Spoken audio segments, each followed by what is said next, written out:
You find yourself alone in a small room, dimly lit by 2 torches on the walls. In front of you are 3 pedestals, each with a different dust-coated artifact, resting atop them. The first is an ancient-looking gauntlet, the fingers curled into a fist, except for the thumb, which is pointed skyward. On the second rests a quill and a sheet of parchment. And finally, on the last pedestal, there's a bright red button covered in ancient runes from a language you don't immediately recognize. Also next to the button is an ancient-looking bell. Seeing all of this, what would you like to do? Can I make a perception check for traps? Sure, go ahead and roll perception. 12. 12. That'll be enough. You see an angry troll burst out of the sheet of parchment. Roll initiative. No. Welcome to Tradin Extras.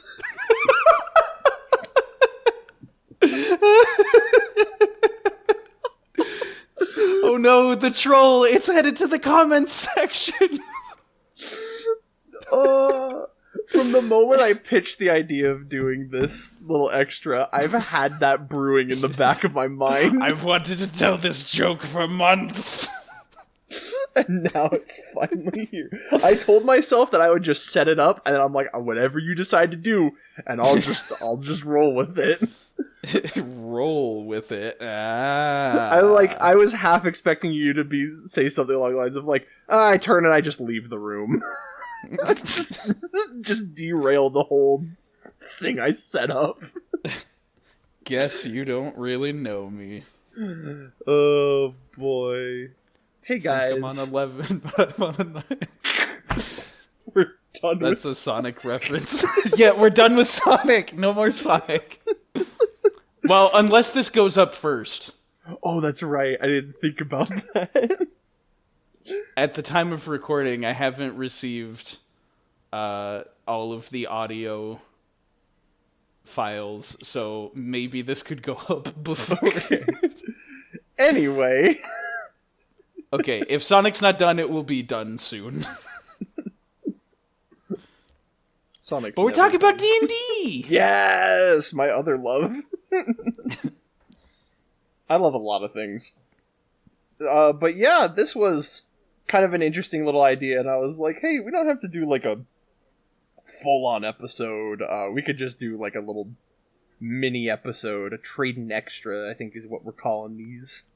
This is definitely going to turn out to be 2 hours long. Maybe. I had like a little more organized notes, and then as it like started going on, it kind of just became mad scrawlings all over this page. Perfect. So it's gonna kind of lose its flow and cohesion. But like, I would expect nothing less from you being in charge of an episode. Yeah, this is also the episode that I'm in charge of, and it's really funny because I waited till the last minute to start planning and working on it. As you do. I was busy. Have you seen this show? We always do that. I know. But I did want to, so at the time that I pitched this idea, it was a little more relevant. And then and then it became slowly less of that. But we recently finished running Waterdeep Dragon Heist. Yay! And it kind of got me in a mood to wanting to talk about mostly that, but also kind of just D&D in general, because I freaking love D&D so much. And I was like, well, it's a game. It's game adjacent. Our podcast can support this. Just you guys wait. We're gonna do the Checkers retrospective. It's gonna be crazy. I'm more of a mahjong person myself. That's not true at all. I don't know how to play mahjong. No. What about chess? You like chess? I do like chess. Okay, we might do an episode on chess then. But today's episode is D&D. I'm good at staying on track. Yes, you're doing much better than I have been. But yeah. Dungeons and Dragons. I know this isn't because this is a Tradin extra, because you kind of tasked me with coming up with questions and the topics and the focus of all this. I just said for you to lead the episode. You can say whatever the heck you want, and I'll just chime in. Flying pink flump. That was... I'm so good at improv, guys. You should see me play D&D. I'm so good at improv.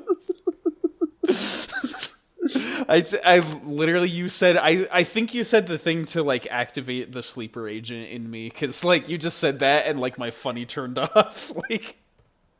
It's funny, because that was a thing from our campaign. That was the name of the theater. The Pink Flump. That's right, it was the Pink Flump.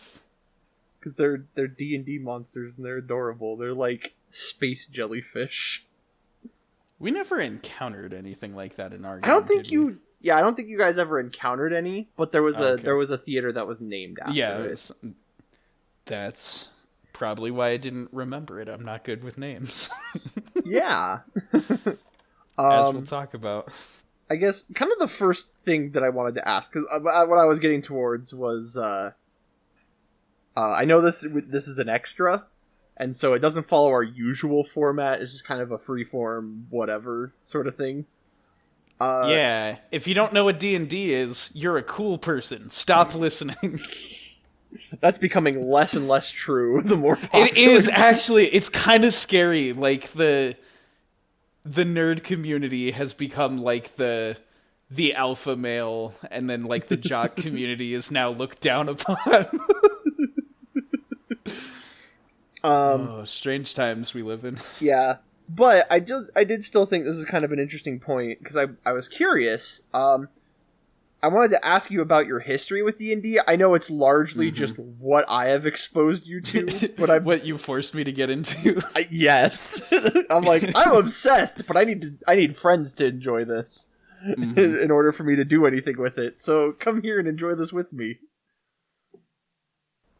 But I'm just curious, any history at all with this. Yeah, it is true that pretty much all of my D&D experience started with you being obsessed with D&D and being like, give it a shot! I distinctly remember the main thing, and you had to work really, really hard to sell me on this one, because just in general, it's tough to sell me on things, but, like... you were watching the heck out of Critical Role, because that was the cool thing to do at the time, and it's still the cool thing to do now, but it was, like, really the cool thing to do at the time. Yeah. I was deep in the rabbit hole, too. Because, like, all of your friend group at that time was, like, obsessed with Critical Role and playing D&D. Not all of them, but a bunch, like... Oh, okay. There were people there that definitely, like, sucked me in. Oh, okay.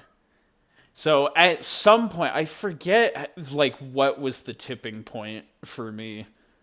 I mean, and also just the fact that it's, like, professional voice actors who are in animes and video games that I think are cool. Like, playing Dungeons and Dragons together, I was like, oh, okay, that does sound interesting. So I broke, and I gave it a watch, and everyone was so heckin' funny that I couldn't help but enjoy the show. And then it was like a couple more episodes in, it was like, oh, now I'm at, like, laughing at stuff and crying, and I'm invested in the story. Like, this is a problem. And so I watched all of Campaign 1 of Critical Role. And then I decided that I liked having free time, so I stopped watching. I didn't make it much farther than you. I'm still in Campaign 2, and I'm just like, okay. I don't have time for this. I'll find time later, but... That is always my sell, is that, like, if you really like Dungeons and Dragons, or you're at least really interested in Dungeons and Dragons, then chances are you probably already watch Critical Role. But... if you're interested in Dungeons & Dragons and you haven't seen Critical Role, and you also don't want to have your free time, every episode is like a minimum of 5 hours. Or you could watch the animated series. But that's true. There is an animated series, but then you have to actually look at the violence and the bad stuff instead of just imagine it. the gore slider is to your preferences. So your choices are between free time or violence, and if you like violence and you like having free time, the show is probably the better route. Yeah. But yeah, so I watched all of campaign 1, and it was a good time, and I really enjoyed it. I enjoyed the story and just, all the voice actors being amazing, cool people. And then it came time for you to take up the mantle as a DM. Yes. And I'm trying to think, the first like D&D thing that we did was a one-shot where everybody played as skeletons. Yes. That was... I do have my history right here, which is probably a little more involved than yours. Okay. But it does go into that. All right. Well, since you were the DM for literally every round of Dungeons and Dragons that I've played, I know. why don't you go through your history and get caught up? Yeah. And I'll just kind of go from there. We didn't grow up with D&D. No, we did not. And it's so funny, like, looking back at myself, because I was like, I'm a nerd, but, like, at least I don't play, like, Dungeons and Dragons or something. Like, I'm not that bad. Like, it felt like a badge of honor, and I couldn't... And then as soon as I got sucked in, I was like, why did I ever think that was cool to say? Like, gosh dang, do I love D&D. But it was after my mission. One of my old mission buddies, I bumped into him when I was at college, and he was like, "Hey, I'm trying to set up a D&D game. Would you like to just come and sit in on it, and play with us?" And I was like, I mean, I don't know how to play, but, like, I liked hanging out with you, so sure, if you're interested, like, I'm down to learn.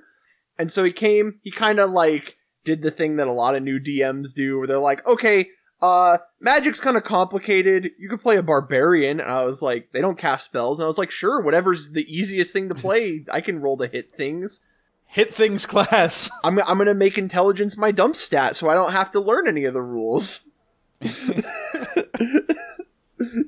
Everyone's first D&D character. Yeah. But I played some sessions of it. We had a ton of fun. There was a puzzle where we had to put, like, something of each element on the door that had, like, the label for it. And there was one that said water, and so I was like, dumb barbarian, I went up and peed on it, and it opened. And I felt like a genius.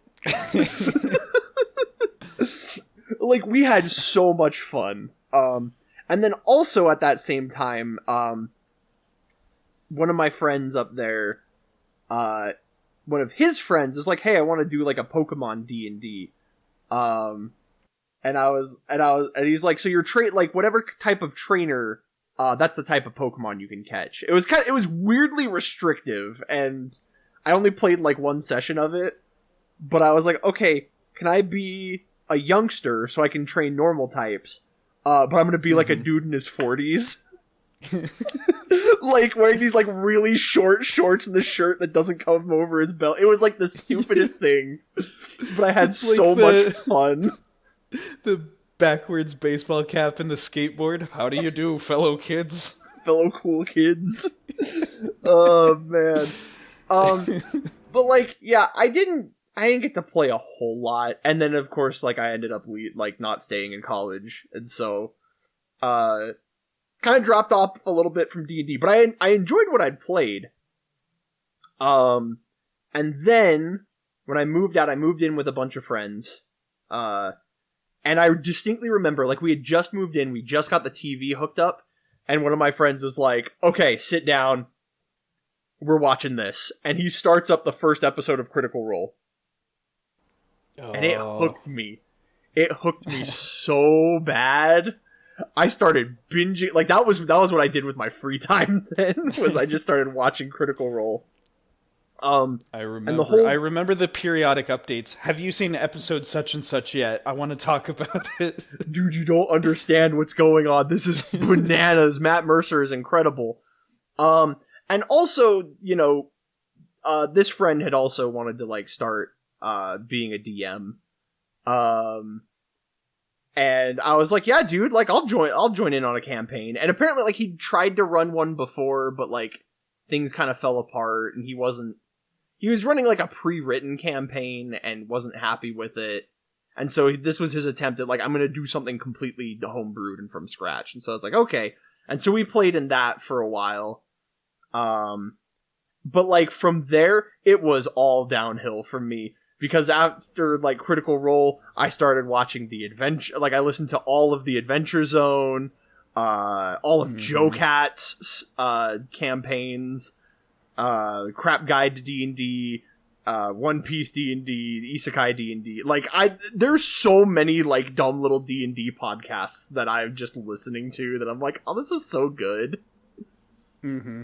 It was very downhill, and, like, I also started to play in a bunch of different groups. I joined one with my coworkers, and because of scheduling, we had to start a one-shot, but then I couldn't be there for it, so that's, like, the ongoing thing while I'm too busy to play, and I can't wait to get back and play more. I joined my wife's group while we were dating, and, like, the thing was, one of the things, because, like, at the time, I was like, I think I want to be... I was like, I think I want to be a writer, but I wasn't sure, like, what I wanted to do with my life. If, like, I was like, well, I like writing and telling stories, but, like, I don't want that to be my livelihood.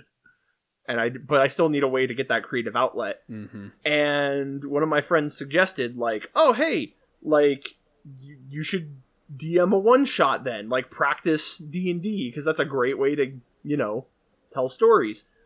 And the thing is like, as good of friends as we were growing a little more distant. And so I was like, I was really scared of putting myself out in front of, and looking stupid in front of that group. Like, I didn't want to. And so it was like, I was like, I mean, I could, but I don't think I want to. That sounds like a lot of work, and I'm kind of nervous about it. But, like, that little, like, seed of, like, you should try running D&D. Yeah. That little nugget stayed in my brain. And then also, because while that friend was kind of pushing me to get into being a DM, he sent me all of, it's Matt Colville's Running the Game. Really, really good dungeon master. Like, that dude knows all the rules and everything inside and out. He is so good, and he sent me, like, one of his later videos first, which is him basically being like, just jump in and do it. Like, you're gonna make mistakes, and you're gonna learn from them, and it's gonna be fun. And, like, that kind of stuck with me. But the thing was, I was like, well, I want to watch all of Matt Colville's stuff first. And as I kept watching, I kind of realized his DM style is not something that I gel with. Oh, yeah. it's this thing that I have of, like, when playing D&D, I love letting the players dictate, the majority of everything. Like, help build the world. Because, like, even in a bunch of the different groups that I'd played in, the game always felt so restrictive to me. Like, I'd be told, like, okay, gnomes don't exist in my world, so you can still play a gnome, but you're gonna be an anomaly, and you're gonna be, like, the only gnome in existence. And I'm like, okay, well then I don't want to play a gnome. Yeah. Because that's not the whole character arc I wanna focus on. Or, like, I had one, I was playing a Dragonborn, and I wanted to play, like, I just wanted to play, like, a blue Dragonborn, because blue's a cool color, and lightning's cool.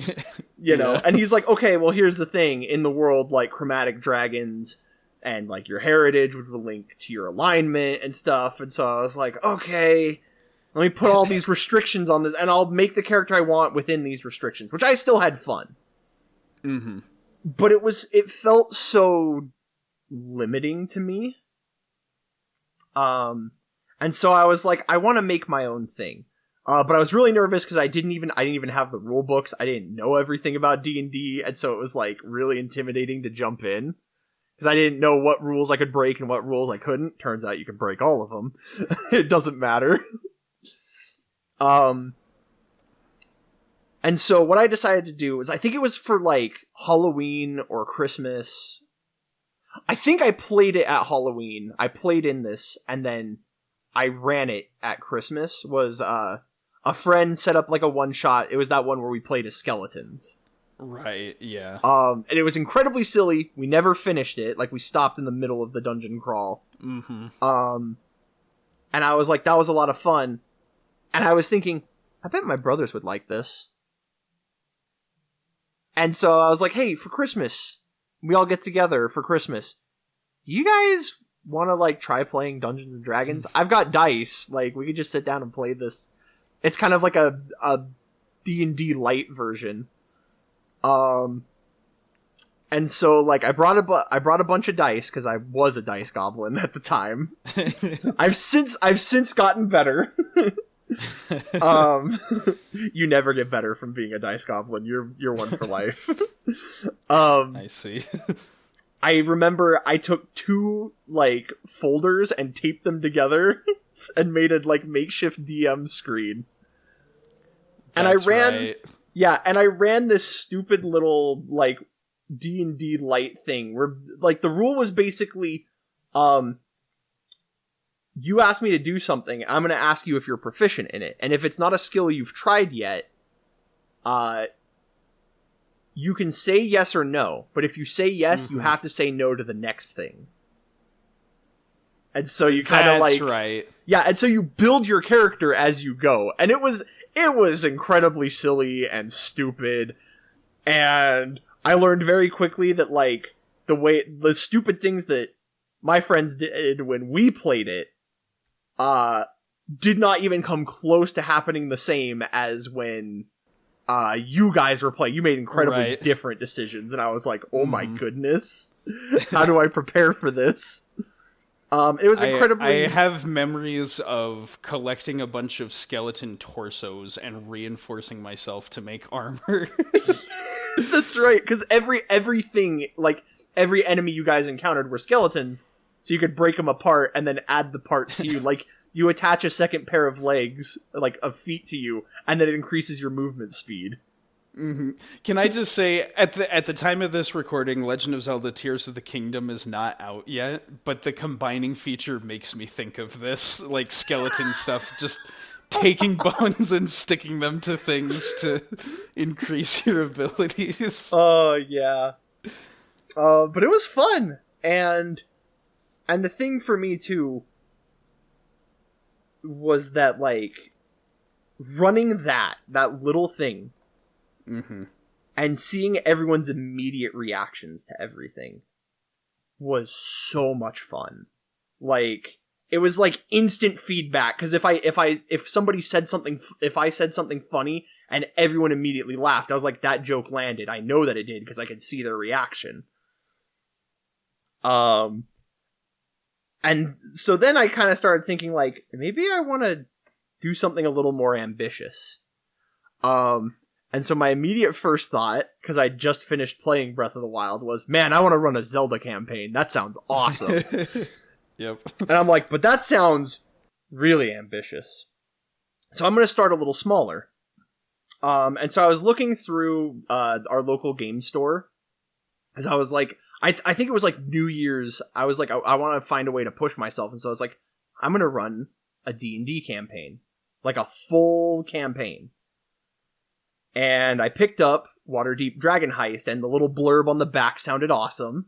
And I was like, oh, and this is like level 5, and then like level 1 to 5, and then there's like a whole expansion that goes to level 20 if you decide you like it a lot. And so I was like, yeah, I'll buy this. And so I think you were in Ecuador at the time. Yeah. And so I was like, I kind of let you know, hey, I kind of want to run this, because like the group was, I would be the dungeon master. It would be you, our brother Steven, my wife, and then my sister-in-law. Because she was living with us in our apartment. We were all sharing the same apartment because rent sucks. Yep. And so she would be there, and I was like, and I'm like, that's a party of 4, which means I don't have to like balance monster encounters or anything. Like I can just use the challenge rating. And I was like, that sounds pretty easy. I think I can do this. And so I started like making plans. And then you came back, and I started to run it. And this was going to be your first like real D&D like campaign, not this like light one shot nonsense I was pulling out of my butt. Right, this was my first proper campaign of Yeah. Dungeons and Dragons that I would play. Yeah, and so it's really interesting because, like, from my perspective, this is my first time, like, really sitting down as, like, the Dungeon Master, like, not running, like, a one-off, like, D&D light thing, but, like, actually being the Dungeon Master, and this was your first game. As well as I think it was Steven's first, too. I think so, yeah. And so, yeah, I guess... Oh, I will say, for those not up to date on the Tradin Faves wiki that doesn't exist, yet. Steven is both of our younger brother. So, we have mentioned that in some episodes, but we've name dropped him a couple of times. I've gained a couple of followers recently, so oh, I gotcha. I think it's fair to keep the masses up to date on that. We can, or Anyway. they can go and read the backlog. all the lore the Dungeon Master prepared that nobody read. Start with the Super Metroid episode. Anyway, continue. Yeah. Well, that was just kind of like from there. I just kind of curious. Like, I guess this is where my notes start to fall apart. I guess we can start by talking about your character that you played in the adventure. Did you want to bring up any of the other one shots? Because that is technically still part of my D&D history, but it was because in the middle of this campaign lasted like what was it, 3 years? Mm-hmm. Because we started like it was like right after the pandemic started. Yeah, it was our little escape 2020. from. It was like at the tail end of 2020. Yep. But yeah, like over the course of that, I think I ran a one shot for some friends that was incredibly silly. Like I was like, because I think at the time like our Dungeon Master was kind of burnt out, and so I was like, and I think because of I think also because of the pandemic, like we hadn't been seeing each other a lot, and so I just told him, I was like, hey, if I stepped up and was the Dungeon Master and like ran a stupid little one shot, would anyone be interested in playing? And I got a couple of people. I had to drag in you and my wife to kind of fill out the team because a bunch of people gave me like non-committal answers. And you're like, they're not gonna be there. And then they were, and then I was like, okay, I gotta rebalance some things, but right. it was a mess. But like my intention too is to show them that like, hey, you don't have to tell a serious D&D story. This is incredibly stupid. I made a bunch of stupid monsters, and it was really silly and really funny. That was a good one shot. I based it off of like a one shot I saw on YouTube that somebody else did, because like I liked the setup and the flow and some of like the room puzzles, and so I was like, oh yeah, I want to keep these. But then I threw in my own like stupid flavor, like the princess being a robot. That's right. like that. I think that might have been my favorite twist that I came up with, was like having the fake princess there. And like having it be a robot and just go beep boop, like, hello, I am the princess, and that was all it would say, and so everyone's like, okay, this is totally fake. And then the real princess shows up, and I think her like thing was like boop beep, please save me. And it's like, and I told everyone, I was like, and you instantly recognize that as the princess. Oh, that was a good one. I had a lot of fun running that. Oh, and then there was the one, I forgot about the one that I ran because my sister, came to visit. And I was like, oh, hey, like, let's play. I want to introduce this to you because, you know, once the D&D, the snake bites you, once you've been infected, you gotta go infect as many people as you can. And so I ran another one-shot. That one was also... I tend to keep my one-shots pretty silly in tone, because I know people are like, I'm not married to this character, I don't need to think about their complex motivations. Mm-hmm. But yeah, back to Waterdeep Dragon Heist, unless you had anything you wanted to add onto that. I don't know, like, because there are, like, interesting stories with those campaigns, but, or not campaigns, but those one-shots, but, like, I don't know how much of that is going to be addressed at a later point, or whatever. You're behind the wheel, man! I mostly wrote with this in mind, mostly because I forgot about those one-shots, and I was like, oh, that's right, I ran one-shots while I was running this, I forgot about that! Mm-hmm. My one-shots also tend to be pretty linear, because I know that people are just kind of like, hey, we only have so much time, like, let's get to it. And so I give them a very straightforward objective, like, yeah, go into this dungeon, and then it's like just a hallway with minimal options. Alright, yeah, so I guess then we can just move on to Waterdeep. Yeah.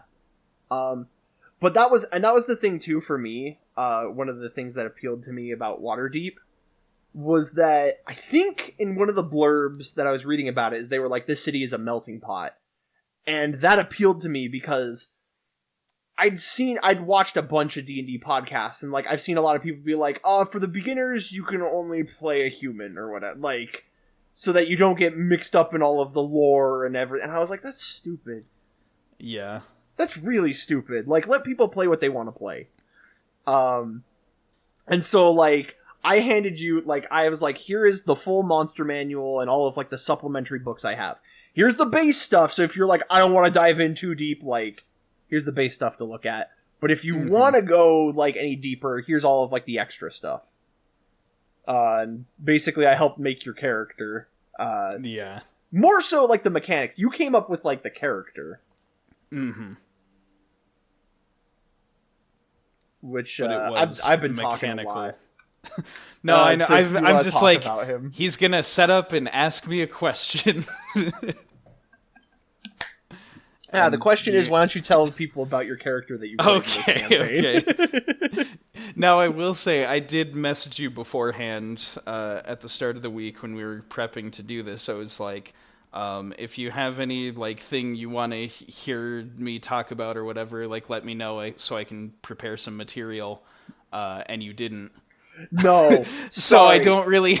I did like, prepare this very last minute because I've had a busy week this week. Yeah. And so I did not get a chance to give you a heads up, and I forgot that I said I would do that. I'm sorry. Yeah. So I'm just saying, like, my brain's kind of in information retrieval mode because it was quite a while since we finished this campaign, and so I'm trying to remember some of those so fuzzy details. Yeah, it doesn't help that I have your notebook here. I also have like the campaign guide and my notes from being a DM, so like I could probably dig stuff up. Yeah, that's true. Because I know, like, some of the basic, like, setup stuff of, like, when we were getting the characters together was stuff, like, over Discord messages, because you were messaging me while we were setting stuff up. Yeah, I think we rolled stats in person, but that was it. Yeah, we rolled stats, we decided on a couple of things, and then I was, like, getting to work on, like, backstory in the character. Yeah, which I want to say... Yeah. Your character's backstory was one of the best first D&D characters I have ever heard somebody come up. And this is why I was like, I'm so glad I didn't tell you guys, like, oh, these are the limits that you have to play within or whatever. Like, I let you guys be as creative as you wanted to be because I knew that would be the type of character you would have fun playing. Right. So to actually talk about this character now, what I played for this campaign was a goblin fighter Which yeah, fighter. It's good for beginners. It's a hit things class, like you were saying with your barbarian. Yep. Dump everything into my offensive stats and then make my intellect and wisdom not too high. Like plenty of that going on. But basically what I ended up doing, so I went for like plate armor and then a long sword and a shield. I think, right? Yeah. Yep. Yeah. And so I had this kind of knight motif for this character. And I guess to explain, so I named the character Farfel, because it was the funniest, like, noise that I could think of that would sound like a good name that rolls off the tongue. I think maybe what I was... My educated guess as to what was going through my mind when I came up with the name was the variety of pasta called farfalle. Oh, and that explains slightly, so much. Slightly tweaked it, got farfel. I know I came up with a last name for the character, but for the life of me, I can't remember it. I don't think you ever wrote it on your character sheet either. Yeah. And that's probably why I can't remember it. So for now, our sweet little goblin boy is just Farfel. Goblins don't need to have last names. Like they don't. No, it was rules. very important to me that he did. Okay. I established like an absurd amount of backstory for this character. Again, I freaking love your backstory. Like you sent that to me. I think I was at work when I got it, and I just like burst out laughing. I was like tears streaming down my face. I was laughing so hard at how good this was. So to describe this, the main thing that I wanted to like focus in on, because this was not like a very like goblin focused campaign. So you kind of gave me a little bit of freedom to just like make up whatever I wanted about goblin culture. Specifically, Farfel came from like a nomadic tribe of goblins that, just wandering the lands and doing whatever to survive. And the backstory that I'd created was that a dramatic percentage of this goblin tribe was wiped out by an adventuring party of elves. And specifically, these elves were the most, like, by the numbers, stereotypical, like, cliche, like, adventuring party characters that you'd find in, like, the crappiest of, like, medieval fantasy writing. I think specifically, like, it was the way that you wrote that, like, you're like, goblins, like, die all the time because people grind for XP. And like, that killed me, dude. So you're just like, oh yeah, like, they know their mortality rate, but then, like, this was, like, a big deal, because it was, like, a big chunk of them. So that was the thing, because I wanted this really, like, dramatic premise, just as the backdrop of, like, and they didn't care. The majority of the tribe was wiped out, and no one cared, because goblins die all the time. And so I kind of set out to have this, like, the goblins of this tribe are basically, like, the Gmod players of a day-to-day life. Like, they're just there to get their kicks. They screw around. They do what they want. They take nothing seriously. And I even came up with, like, a whole thing about, like, Farfel's, like, family. He had, like, cousins that like, wanted to go on adventures with him. And, like, also his parents didn't die. Yup. Because that's not a backstory you see every day in D&D. They're alive and well. I think there was one day where you're like, I'm so glad I set this up, because if Farfel ever dies, I just change the name on my character sheet. I'm like, oh, I'm his cousin Barfel. Yeah. We did make that joke, yes. Oh man, but it was so funny. So to talk about Farfel specifically, after the advent of like the satirical elf adventuring party, one of the things is like this created sort of like a complex in Farfel because he wasn't mad that they killed his tribe.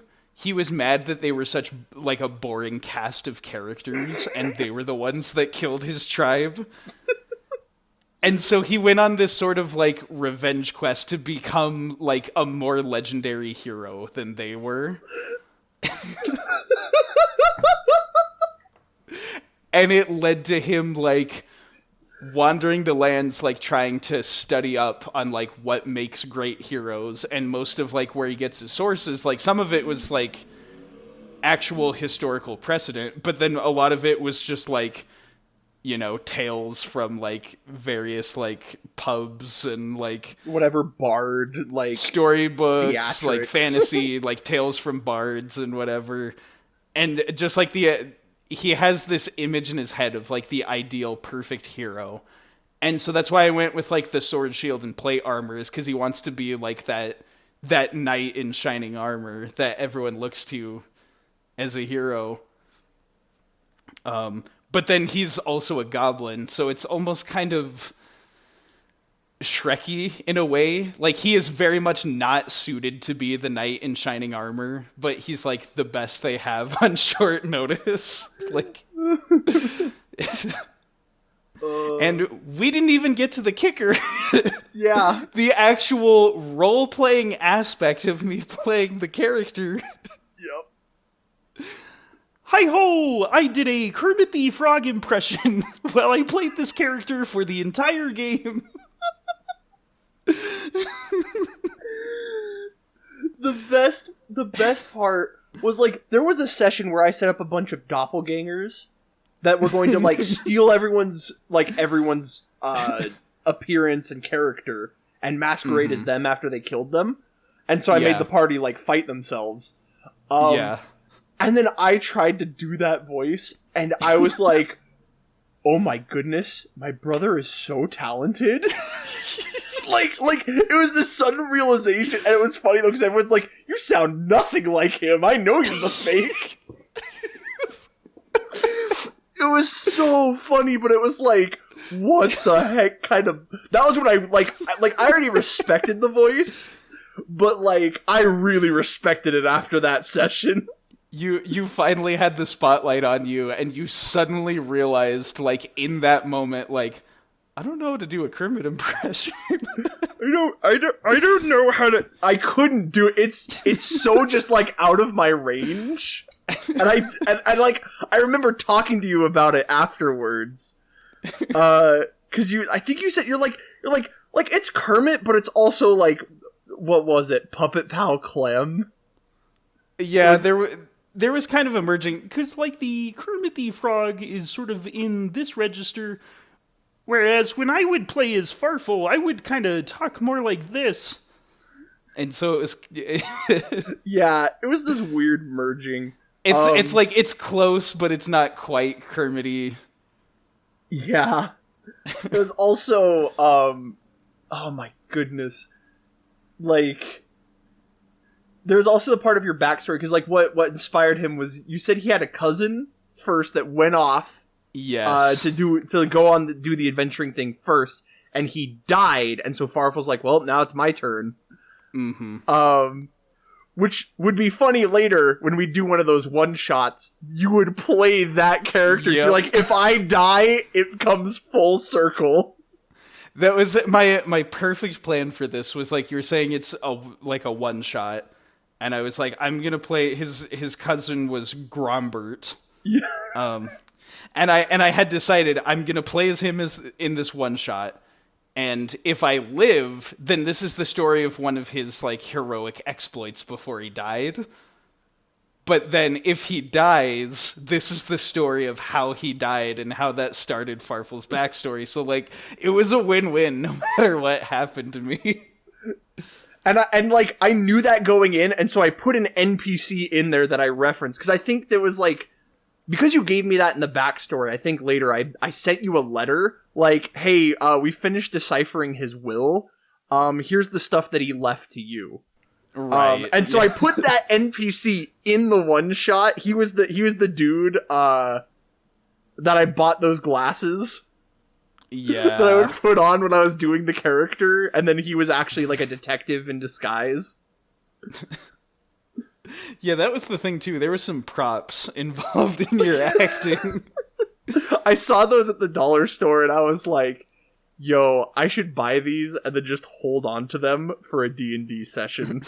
For context, we're talking about like a pair of like the Groucho glasses that Yeah, have like with, the like, nose the and the nose. mustache. I saw those and I was like, I need this because it will definitely get a reaction out of everyone. Oh, it was so good. It was so good. We don't have to get into all this too much, but I can think of a story off the top of my head that I would like to share, and specifically the items left to Farfel from Grombert. Yes. I have a spot that we can put that, but I also wanted to mention just like the rest of the party. Yeah, because everyone else's characters was amazing too. Everyone brought their A game with their characters, because there was Rig, who was our halfling barbarian.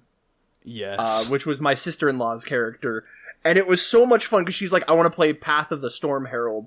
Wrote me this amazing backstory about like how her powers work. Because she's like, yeah, no, I was on a boat, I got struck by lightning, and like, it was so cool because every time she would rage, there'd be like little sparks or whatever, and then once she hit that milestone where she got to pick the Storm Herald thing, like, there was a narrative moment where her rage like snapped and the lightning like burst out of her, and it was super cool. Rig was such a cool character. Yeah, there was Gem, which his full name was Gemini Duos.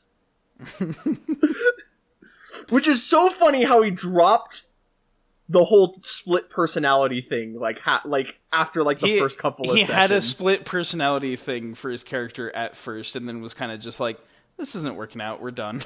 That was another one, because this was his first character. And I love that he, like, literally when describing his backstory was like, so it's like, the backstory of Bambi, but like way more messed up.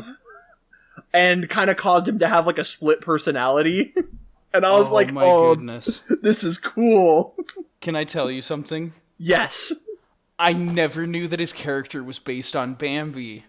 Yeah. Oh my goodness, so many pieces are falling into place now because you said this. He never told me this. I can tell you this now because we finished.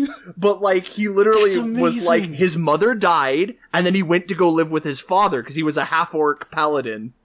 Oh my goodness. And he found, like, basically to survive living with the orcs, he kind of latched on to, we invented our own deity that he named Xenthos. Which, like, he found, like, an old abandoned shrine or whatever. And he my car. He did continue. Sorry, are you okay? No, that blew my mind. That was amazing. Okay. But I'm gonna go shake Steven down later and tell him, why didn't you tell me? I know, it was so cool, too. And, like, he didn't give me a lot of details, because he's like, Jem wouldn't know, like, everything about being like this deity and its beliefs, and so like he just found this, and he's kind of been following what he thinks are like the teachings of Xenthos or whatever. And so there was like that point, I had that session where I wanted to sow misinformation in the party, and so I had everyone leave the room, and I gave everyone a mission separate, but in the middle of his I had his deity appear to him. It like stopped time and actually, like, talk to him as, like, okay, you're gonna restore my religion, here are the tenets and what you need to know and stuff, and kind of, like, set him on a path. Because he didn't really have one, he was kind of just a drunkard at that point. But it was really cool, too, like, getting to come up with that, because he wanted to be an Oath of Vengeance paladin. That way he's like, I want to be a paladin, but I don't want to, like, have, like, a bunch of tenets that I need or whatever. Mm-hmm. Like, I still kind of want to just play and, like, fight and do whatever I want.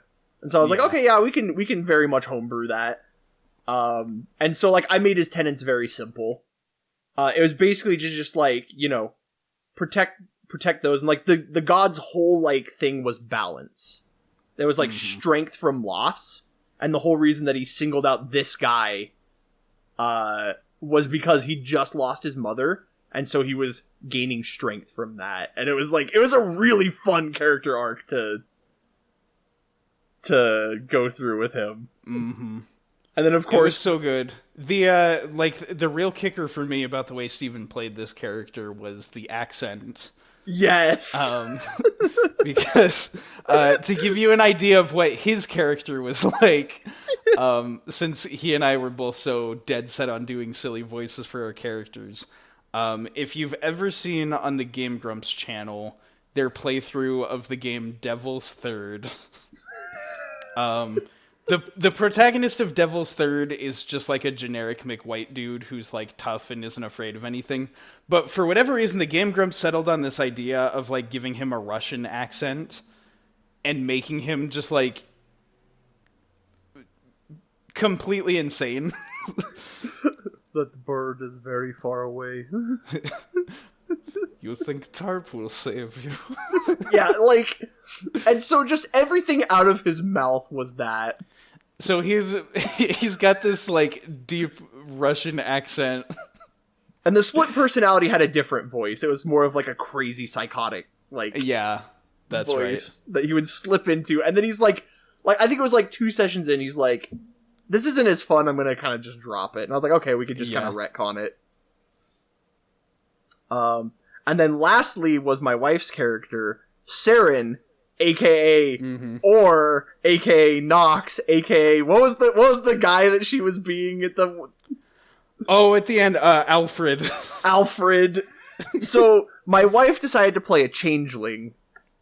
She's like, I've never played one before. I've never played a wizard before. I kind of want to like experiment and try this out. And the whole crux of her character was like, it's like, I don't want anyone to know. I don't even want the other players to know that I'm a changeling until later. And she specifically set up like, okay, so I have this alternate persona. Like, here's this whole, she wrote this amazing this amazing backstory. That kind of like explained like, basically, she was like a student, at this wizard school by day, and then at night she would change into this tiefling named Nox and go and party and drink and do everything. And she's like, here's what I want to do. I want when this alter persona, like there's a chance for them to appear, you play the alternate persona until like they figure out that it's me.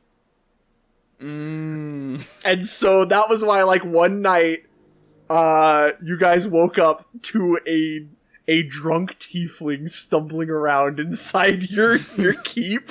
That's right, yeah. In your tavern.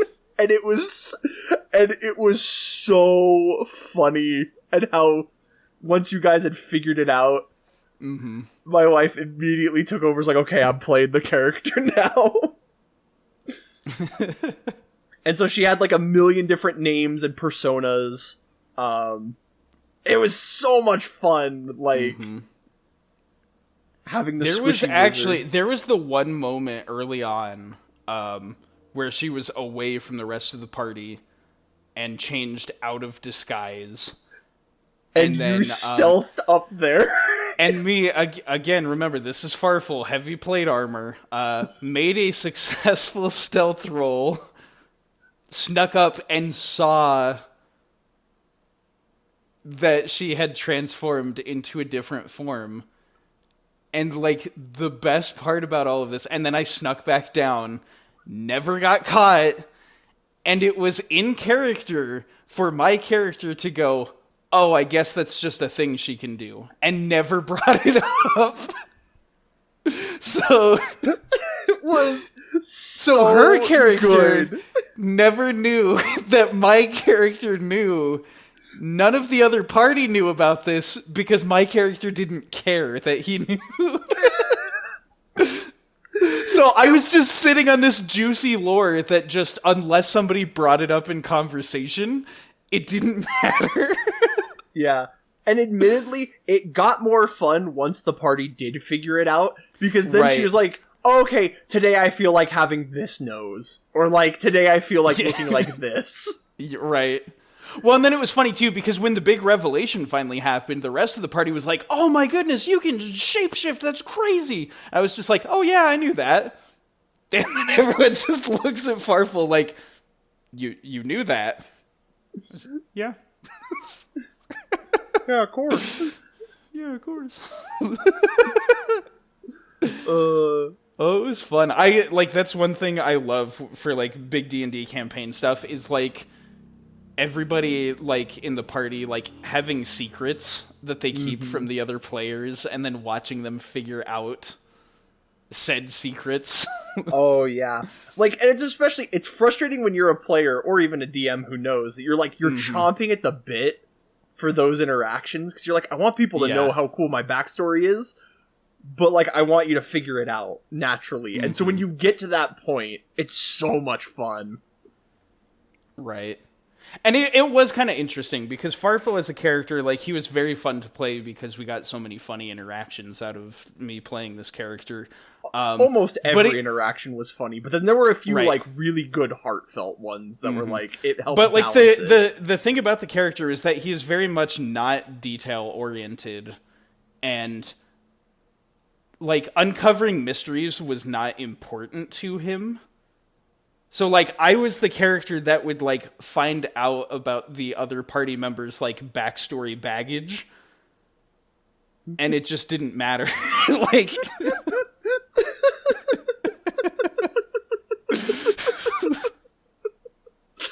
Because Farfel was kind of detached. Like, he was, like, driven by his goal and just, like, happy to be around friends. And so, like, I would get all this stuff that as a player I'd learn this, and I'd be like, that's crazy. Farfel doesn't care. Yeah, it's so funny how, like, selectively intelligent of a character he ended up being. Because, like, one of like the earliest things you did was you met, like, it was a Volo who, like, you know, he's like, oh yeah, I wrote this book about, like, all the different monsters or whatever, and you ended up with a copy of that book, and, like, in a lot of your free time you would, like, read it and study it. And so, like, anytime there was anything about, like, tracking down monsters or figuring out anything about monsters, Farfel became the go-to, like, monster hunter guy. And it was so, like, convenient how you just had figured all of that out.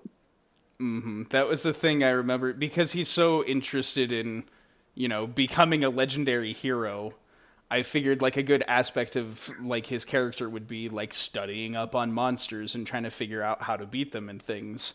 Because that's, like, how else would you get famous, like, in the D&D world, than, like, beating up impressive monsters. And so there was a number of times where, just, you know, as the roll of the dice would happen to go, I'd be like, okay, I'm reading up on this monster. And then at a later point in the campaign, we'd encounter that monster, and, like, something about, like, that little bit of study time that I got in would end up, like, helping us in some way for, like, dealing with monsters. And so it was a lot of fun, especially, like, because, like, I know, like, the ending, you guys are going up against the Beholder, and so you're like, okay, what can I read about Beholders? And then, like, you got a bunch of information about their lairs and how they work and stuff. Just, so like, a little bit at a time at the end of every day when we'd go back to, like, get ready for bed and stuff, I would just be like, okay, I want to see if I can, like, squeeze any more, like, Beholder details out of this. Like, it's like, okay, like, because they levitate, like, a lot of their traps are on the floors. That's good to know, you know, stuff like that. Yeah. Well, and it was, like, the other thing that helped is, like, we had a Beholder antagonist for our campaign, and my character was very obsessed with Beholders. Just, like, as a part of his backstory, because, like, his perception was that, like, Beholders are such insanely powerful creatures. If I could be the one to take one down, like, that would guarantee me, like, fame and hero status and all that. And then it just happened to work out this way that you had selected a beholder to be our big bad of the whole campaign, and I was like, oh, this is sweet. Yeah, it's interesting too from my perspective, because like the whole like thrill of running this pre-written campaign of like Waterdeep Dragon Heist is there are 4 big villains, and you get to pick like which one you want to be the big villain. And I kind of liked them all, and I wanted them all to be there, and so I set out with like the intent of like, okay, I'm going to put the setting here for this beholder, Xanathar. Or sorry, the Xanathar. That was a thing that never came up, is the fact that the at the beginning of his name, he's like very particular about that. We never got to talk to him. But you never like much. talked to him really, and so like it never came up because like even his underlings messed that up. And then he kills them for it, but like yeah, we got through that whole campaign and I did not know that. There's a lot you guys didn't know, which was a thing definitely. I learned as a dungeon master is you gotta learn to just let go of ideas. No matter, you can't force anything. That's a later point that I'll get to, but yeah. Kind of we jumped a little bit ahead on something on what I had here. But I wanted to start with like a first question. What did you like about D&D? Like, was there anything you really enjoyed, or heaven forbid, anything you hated? Well, let's start with what I liked. The primary question here. So I would imagine this came from my first real exposure to Dungeons and Dragons being watching Critical Role, but for me, I enjoyed the role play. As a kid growing up, I always loved play pretend, and like I'm totally willing to admit I loved it a bit past the age range where it's normally socially acceptable for kids to want to play pretend. And I was always wondering to myself, like, there's got to be another outlet for this, because like I love video games and I love like shows and books, but they're also structured. I just want an opportunity to like play a game with rules, but still like just get to, you know, improvise, like do improvised acting and like build a story as we're going, like right from there. And then it turns out that Dungeons and Dragons was created specifically for that purpose. And all this time I hadn't known. And that's exactly why, like, I was sitting there and I was like, I really want to introduce you to this, because this is exactly the games that we would play as kids. Like, just like, you know, we would make characters and worlds and maps and stuff, like, and so I'm like, this is it. There's just, all we were missing was the dice. Pretty much. Well, and like character sheets and yeah, and like the rule books, but like, yeah. Right. But I mean, like, the other thing that's important to note, like, as far as like our experience with childhood and everything, one of the things that our mom had us do growing up was like practice improv and playing improv games. And I don't know if it was the best idea for us. I mean, I kind of say it is because it was funny, but like she had us grow up watching Whose Line Is It Anyway, which is a very adult show. Most of the inappropriate jokes went over our heads because we were too young to understand. But because of that, like she showed us that and showed like, yeah, this is like unscripted comedy. People are just making this up on the fly.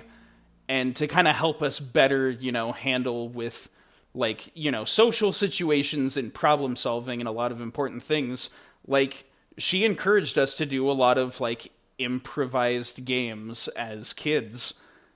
And as a result, like I would argue that it's kept all of us pretty sharp, especially me with my lacking school education. But that's neither here nor there. I'm able to make it by on the streets. That's all that matters. There you go. But I mean, so like as a result, like I've always been a huge fan of improv in like all of its forms. And it's so rare that I can find an opportunity to use like improv acting as a skill. And like for real, Dungeons and Dragons, like, met that need for me. The fact that, like,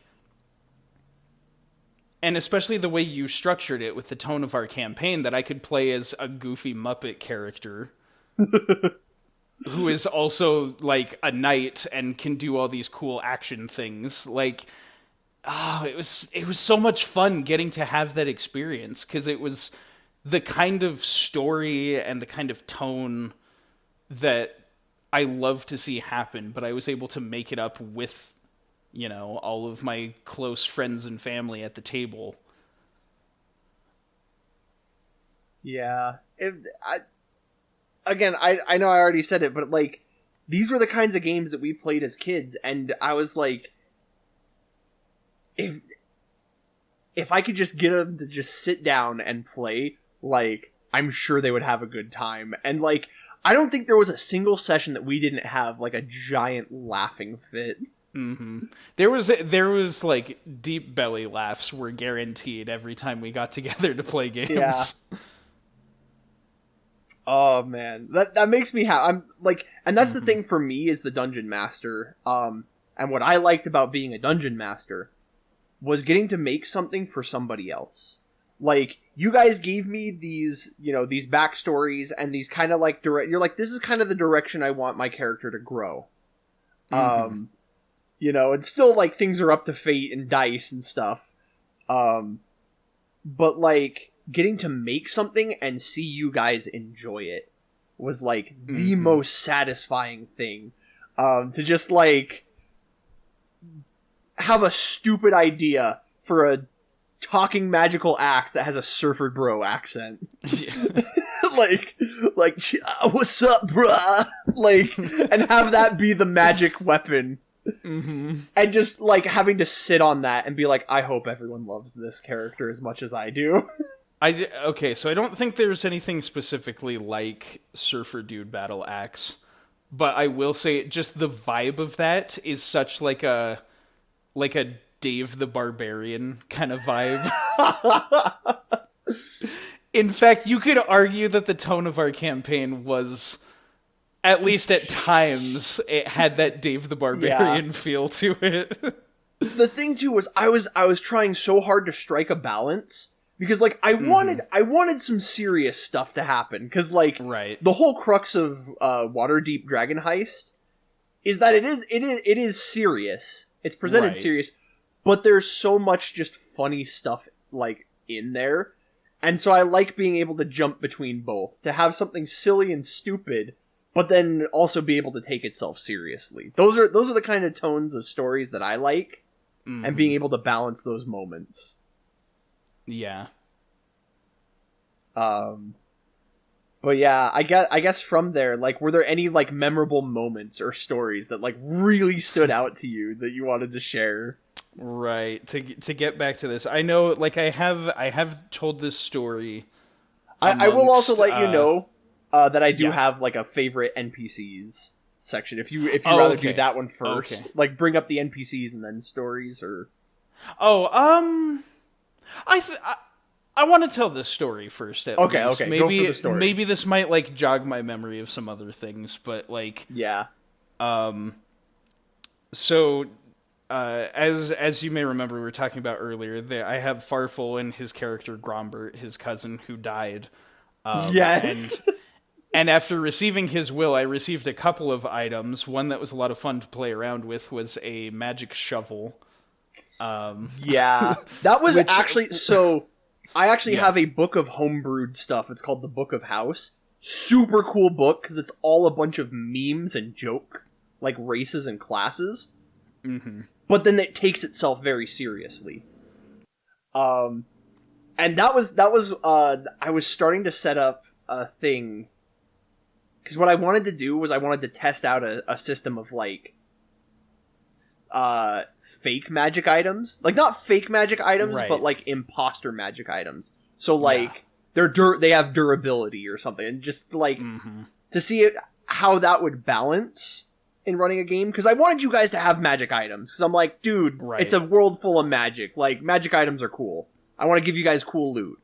And so that was me testing the waters with, like, okay, here it is. It'll break after this many uses, but you have the blueprints. So you can go back and make another one, and we'll figure it. We'll see how well it's balanced.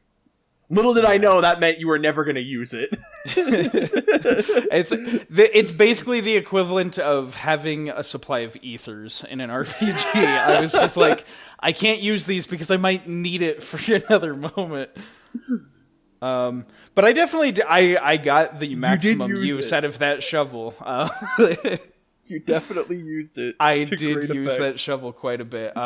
But okay, so the other important item, and the one that's more important to the story, that I received as a prank, I received a fart that was saved in a jar.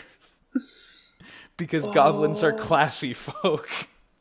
The best part was that, like, because this happened, like, way late into the session. I wanted to reward you for, like, actually writing out this whole backstory with people for me to use. Because not everyone got me that right away. I got it a little bit later. And so I wanted to reward you for that by giving you a cool magic item. And so one of the things that I put in there, because, like, I think I gave you, they're like, we just finished, like, analyzing his last will and testament. There were some problems in determining what was a prank and what was, like, genuinely stuff he was leaving you. Right, because it's a shovel and a fart in a jar. Like, who does that?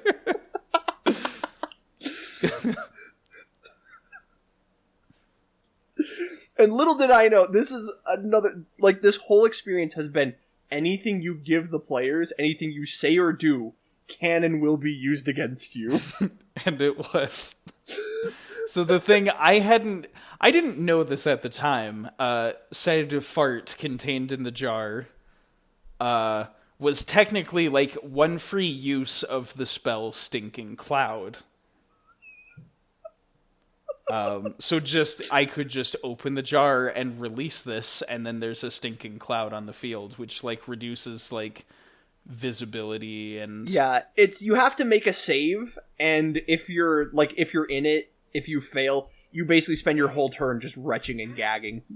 Right. It's really fun. It's a fun spell. And so I was like, yeah, one-time use. This is fine. So this was almost kind of a cool way to dip my toe into spellcasting. Yes. Being a fighter and all, but I didn't technically know this until I used it because you didn't explain it, I don't think. Or did you give me the card for it? I think I gave you the card for it. I don't remember. You might have, and I forgot. I don't know. But so we were in an enemy encounter, and for whatever reason, I had very limited options. There's some reason that I couldn't use my ranged weapons. It's because it was a hostage situation, I think, was what it was. Was it? No. It was you chased that Kenku that had the stone you guys were after. Yeah. And he had, like, one of the little kids that he was, like, holding him hostage or whatever. I think it was at that point, like, we had already, like, got the kids free.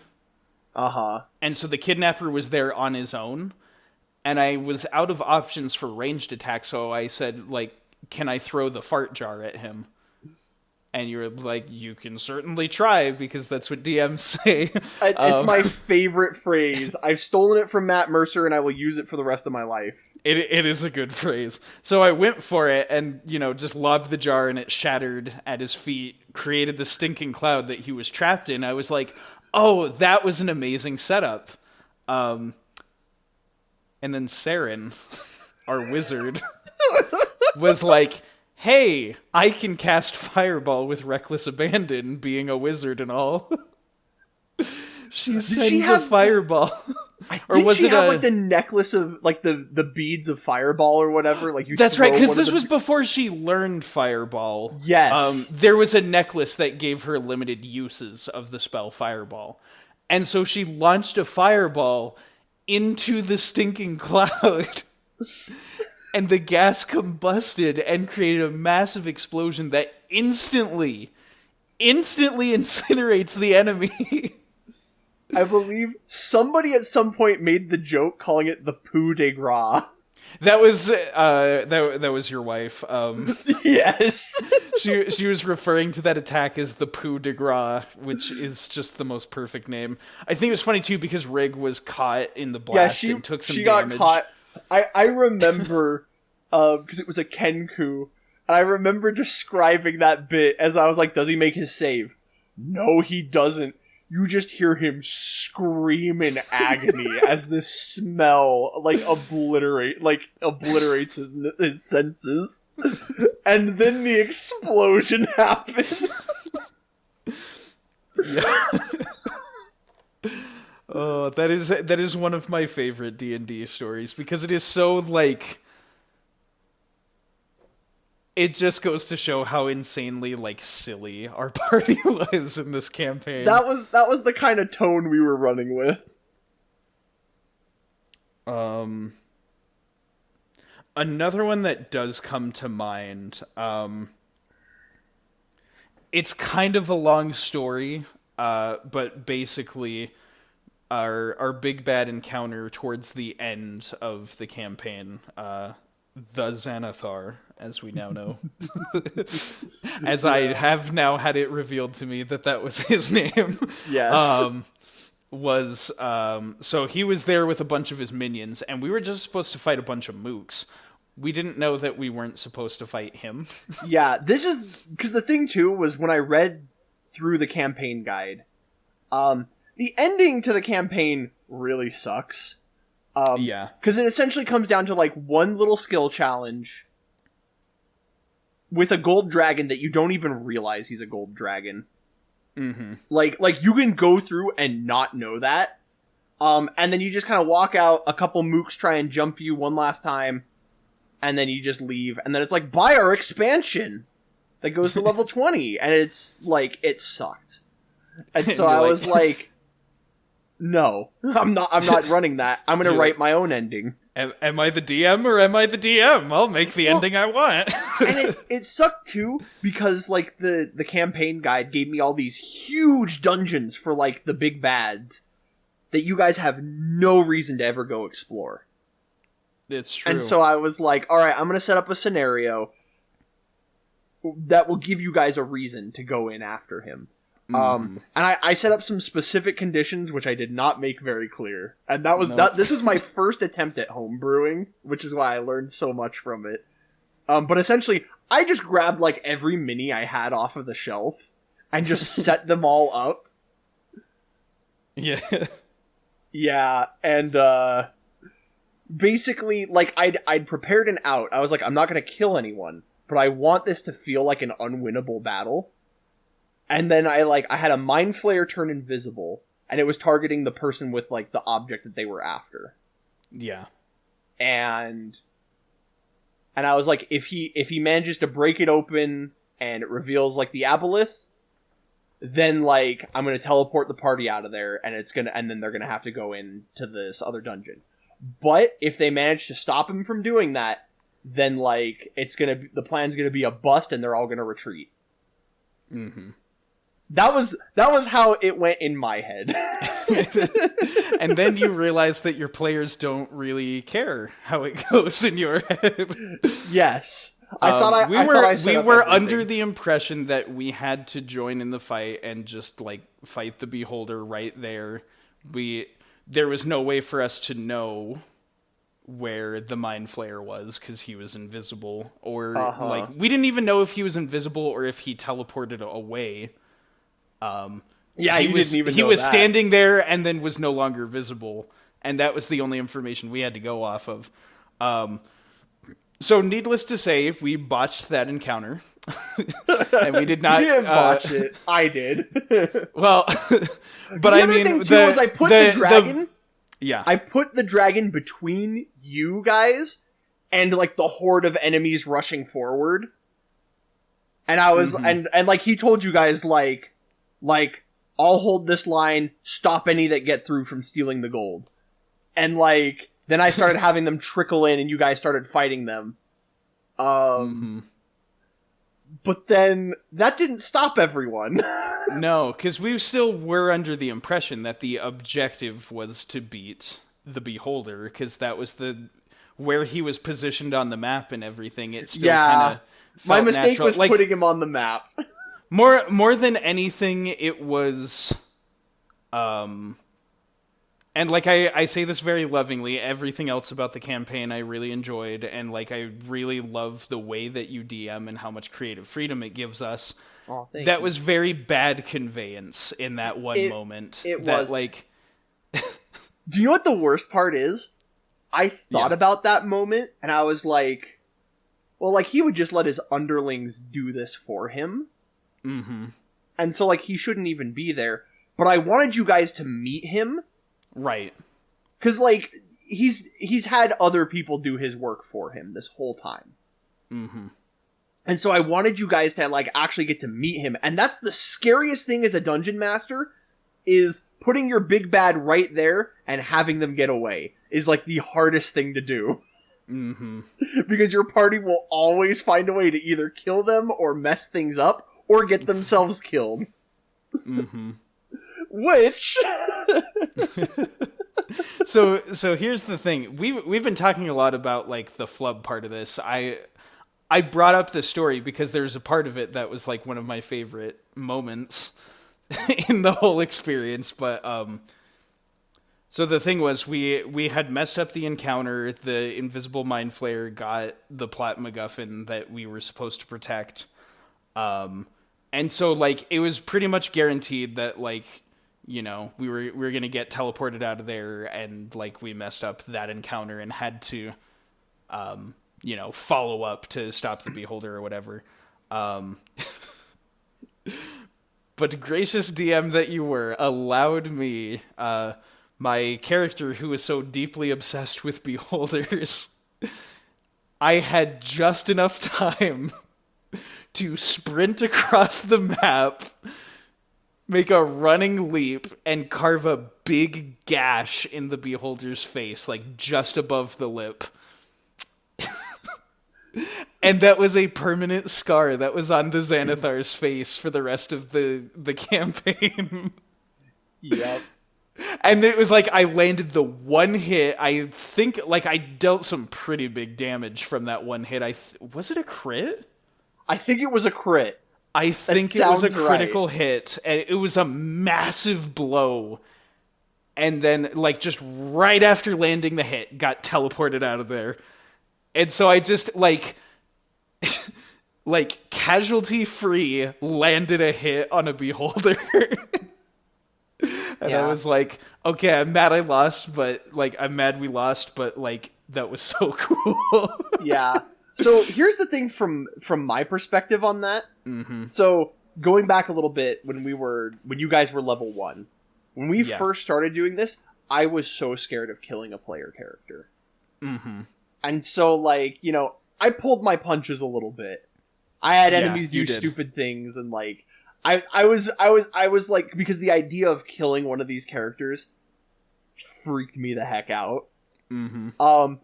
But quickly I learned I couldn't kill you guys. We had very good party composition. We had 3 tanks and then a spellcaster. And so the spellcaster would sit in the back and cast spells. That's why I had to target Saren so much, is because she's the only way I could inflict any type of terror in you guys. Well, and that was the thing. We knew that was the case, that she was, at least in terms of physical attacks, our weak link. So we'd just always protect Saren and let her throw the fireballs. Like... Yes. It was a big learning experience. And so, like, as the campaign went on, I stopped pulling my punches and actively tried to kill you guys, and couldn't do it. Farfel's incredibly high AC. Part of it was because, like, Farfel, as a character build, the kind of thing that he struggles with is, like, area of effect or,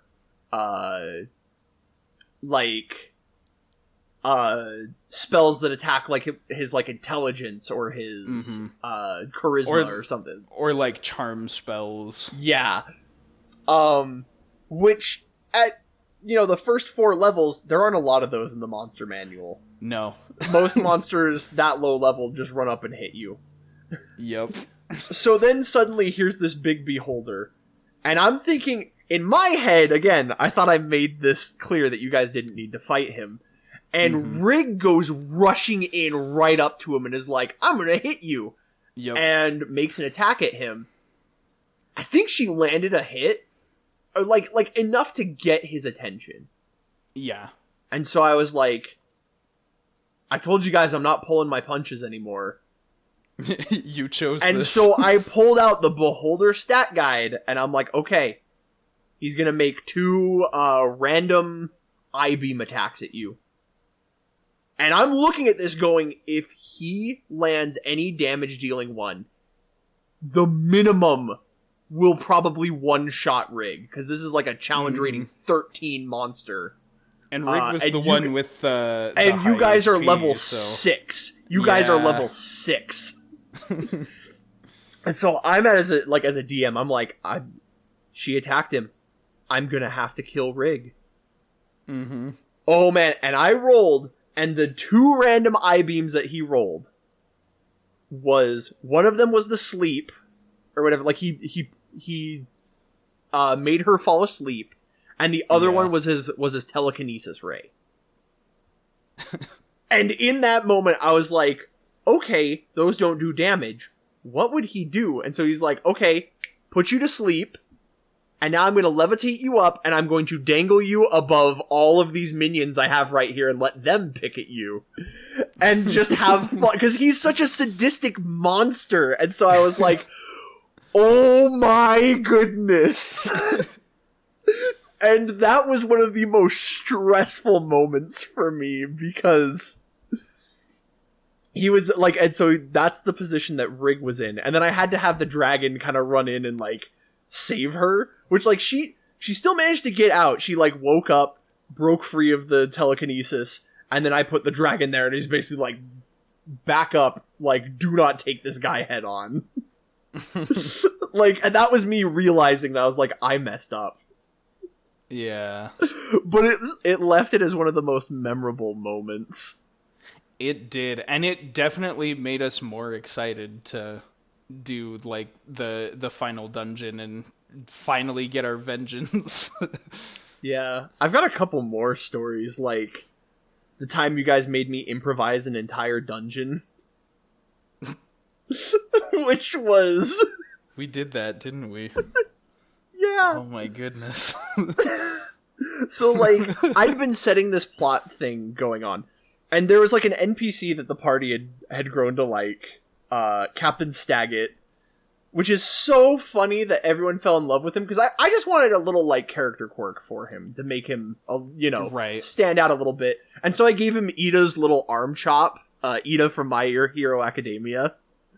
Right. Because I was like, oh yeah, this dude's like a stickler for the rules, so, this would be perfect. And so, like, I gave him that little arm chop, and everyone fell in love with him because of the stupid little arm chop. And we loved it. Every time we would see him, we would greet him with an arm chop. And he would greet you back, because you were good law-abiding citizens.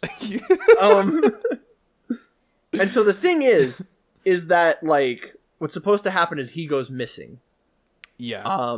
And you guys, while you were exploring that big final dungeon, you were supposed to find him in there. Right. He was gonna be in like the Mind Flayer's chambers. That's right. That was where you guys were supposed to find him. And so I was like, oh, I'm gonna start like planting seeds for that big payoff later. And so like you guys stopped by like the watch, like, and they're like, yeah, Captain Staggett, nobody's seen him for a couple of days, but like we've got to search out for him. Just trust the watch. And I'll never forget the moment you guys exit the building, Rig is like, okay, so we can't trust the watch. Yeah. And then I'd set up this whole big dungeon for you guys.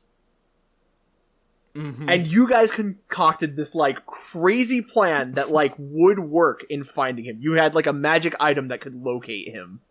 Yep.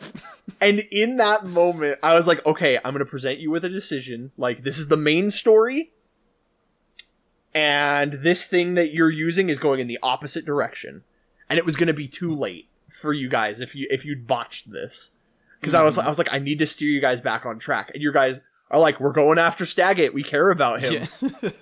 And so I had to improvise an entire dungeon on the spot for you guys to go in and rescue him. It's so good. It was so good. Or like the time that you guys defeated an NPC that you weren't supposed to. Mm-hmm. He was like a spy, and he was supposed to get away, and then he would come back later. And you guys curb stomped him. We obliterated him through clever use of items, and the thing and too was just insane persistence. The best part was because there was an elf there, and he was a drow, and he hated the elves. He was there to kill elves because that's how he got his kicks. Yeah. And the thing was, he had an escape window, but because of his inherent racism and the fact that he's like, I can get one more shot in. Took the shot, rolled a natural 1. Yes. And then Rig lassoed him, and you guys basically just beat him into the dirt. Yes. And he fought to get away from you guys, and then he jumped out off the docks, and then he saw the copper dragon that was on the outskirts of the town. Mm-hmm. And the shock of it made him pass out. You guys caught him. And then, through the use of the command spell, Jem got him to divulge his boss's name. Yes. And it was so, absolute kudos to you, man, for the fact that, we completely broke this encounter. We completely broke the story, and you made it work. And it kept us so engaged. Oh, man. Well, and that was the thing, too, because, again, the 4 different big bads to choose from, and, I was like, any one of them can still show up. I'm gonna see who the party likes as a villain the most. And, of course, it ended up being the Xanathar. Right. But, that moment sealed that I was like, okay, it can't be Jarlaxle. Yeah. This single act screwed him over so badly. It's true. There were some other cases of those where you had intended to save characters for later. And I like to describe it as the tutorial boss in Super Metroid where you fight Ridley. How you can't kill Ridley because he needs to be the actual boss fight later in the game. But you can do the thing how he drops the case with the Metroid and then gets away. So you quote unquote beat him, but it has no plot relevance. There was a couple of times where you did that where we were like, no, I beat him, he's dead. And you're like, okay. He passes out and this other person takes him away. Yeah. Just I was like, I need him here for later. You can't do this. But we were just so good at what we could do. I know, and it was it was so much fun. I'm so glad I ran this game because it taught me so much. Do you remember Shirley Temple? Yes. This there's a fireball that goes off in town square, and there's some collateral, and they use a speak with dead spell to try and get answers, and everyone's like, nobody knows who this old woman is. Oh man, she's got to be so important. And I was like, no, she was just collateral. The book gave me 2 sentences about her. Mm-hmm. There's nothing here, and you guys are insistent that there has to be something. They're like, what's your name? That was the thing. We needed to know for sure. It's because true. If we didn't ask any questions, then that was just a potential piece of evidence that we let get away. And by really scrutinizing this thing, we figured out, yeah, she was nobody important. Yeah, you asked for a name, and I had to pull something out of thin air, and so I was like, Shirley Temple. And then you guys went on at your tavern to name a drink after her in her memory. That was the other. We didn't even talk about this yet. Through a bunch of shenanigans, our party owned a tavern. Yup. Which I'm fairly certain was set not that up. Okay, the book actually sets that up. But what you guys chose to do with the tavern, you guys chose to do with the tavern was your own thing. Mm-hmm. It was so much fun because that was our home base of operations. After we'd complete missions and stuff, we'd just go back into our tavern and hang out with the customers, and then go into the back rooms and discuss strategy and things. Yeah, it was so much fun how that became. Well, and it's great too, though, because the whole reason the book gives you guys the tavern is so that you have an incentive to stay in the city. Right. Yeah. And that was something I made very clear, in session 0. It's guys, don't try and skip town, and go see what else is in the world. It's empty skybox. All of the game is right here. Everything in the game is in this town.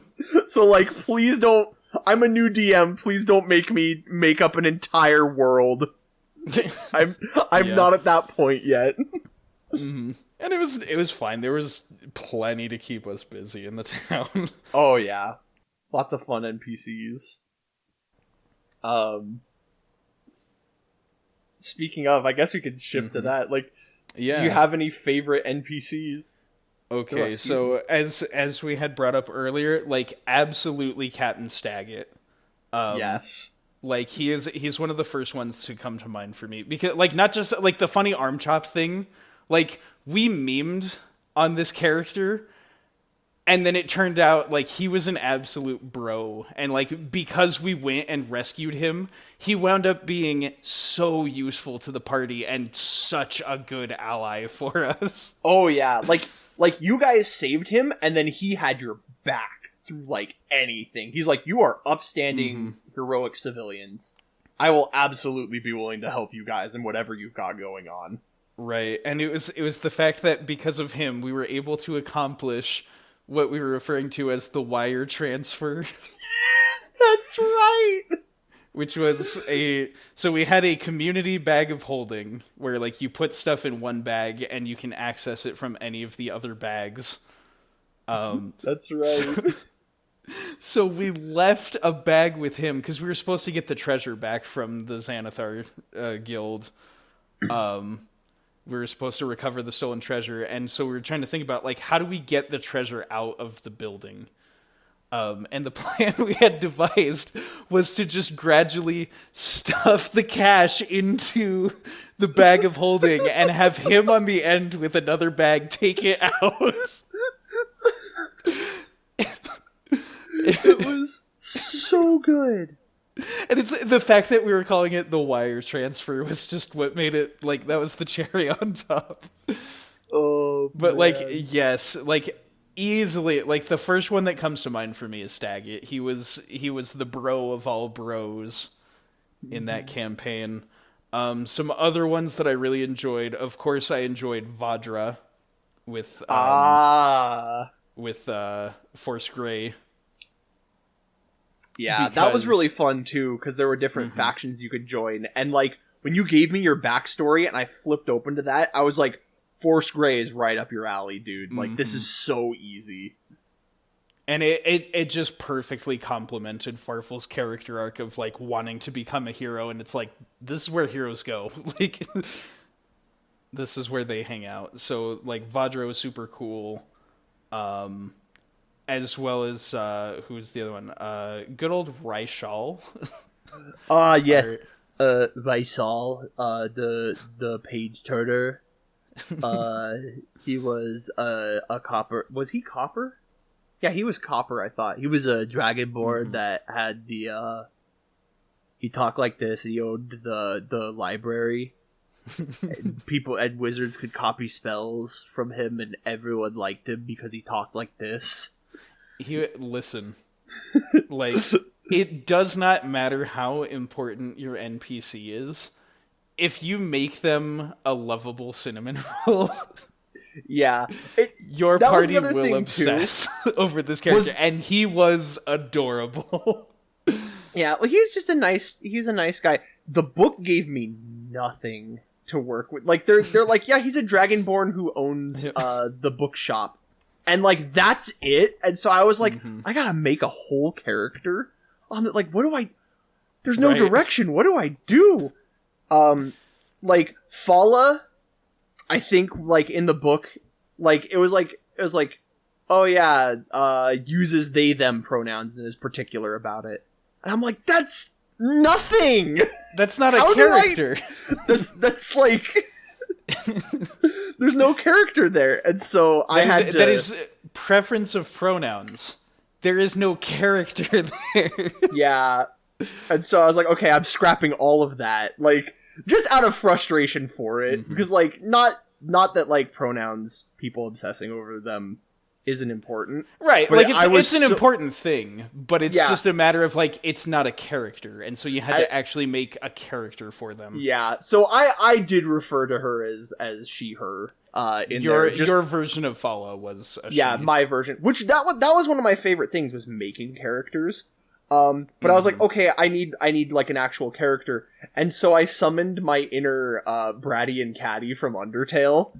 I was like, oh my gosh, check it out! Like, and made her this like dumb as a brick like valley girl that ran the potions shop.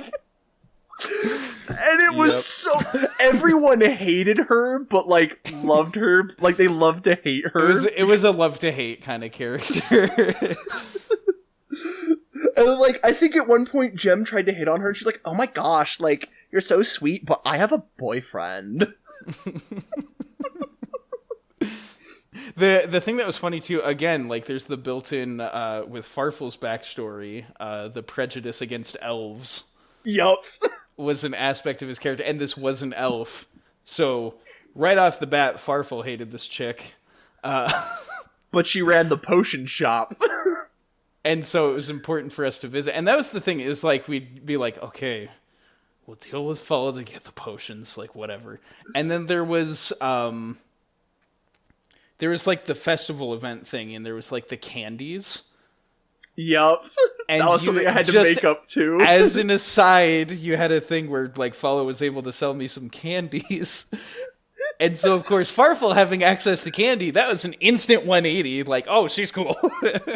Like, oh, she has candy? Oh, this chick's awesome. Yeah.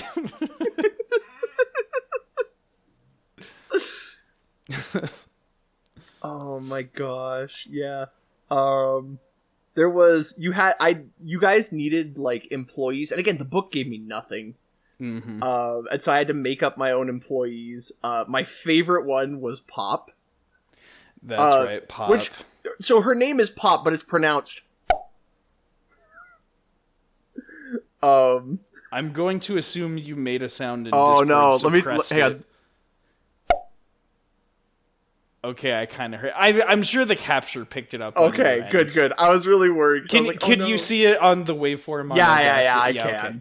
All right, then it'll be in the episode. I don't know what he's talking about, but yeah, it was Pop the Kenku.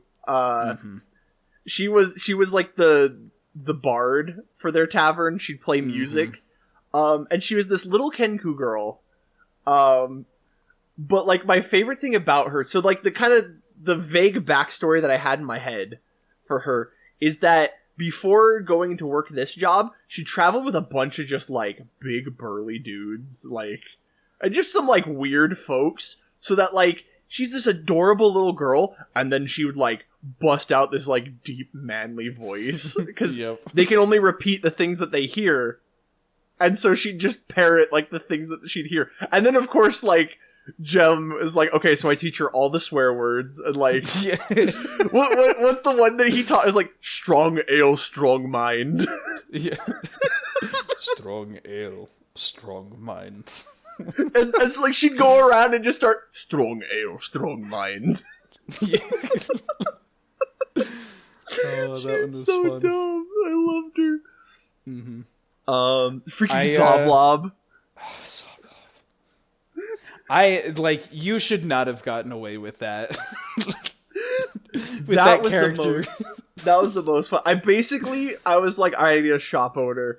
And then my mind went to Star Fox Adventures, the one shop owner just, you pay this much. No, that's too low.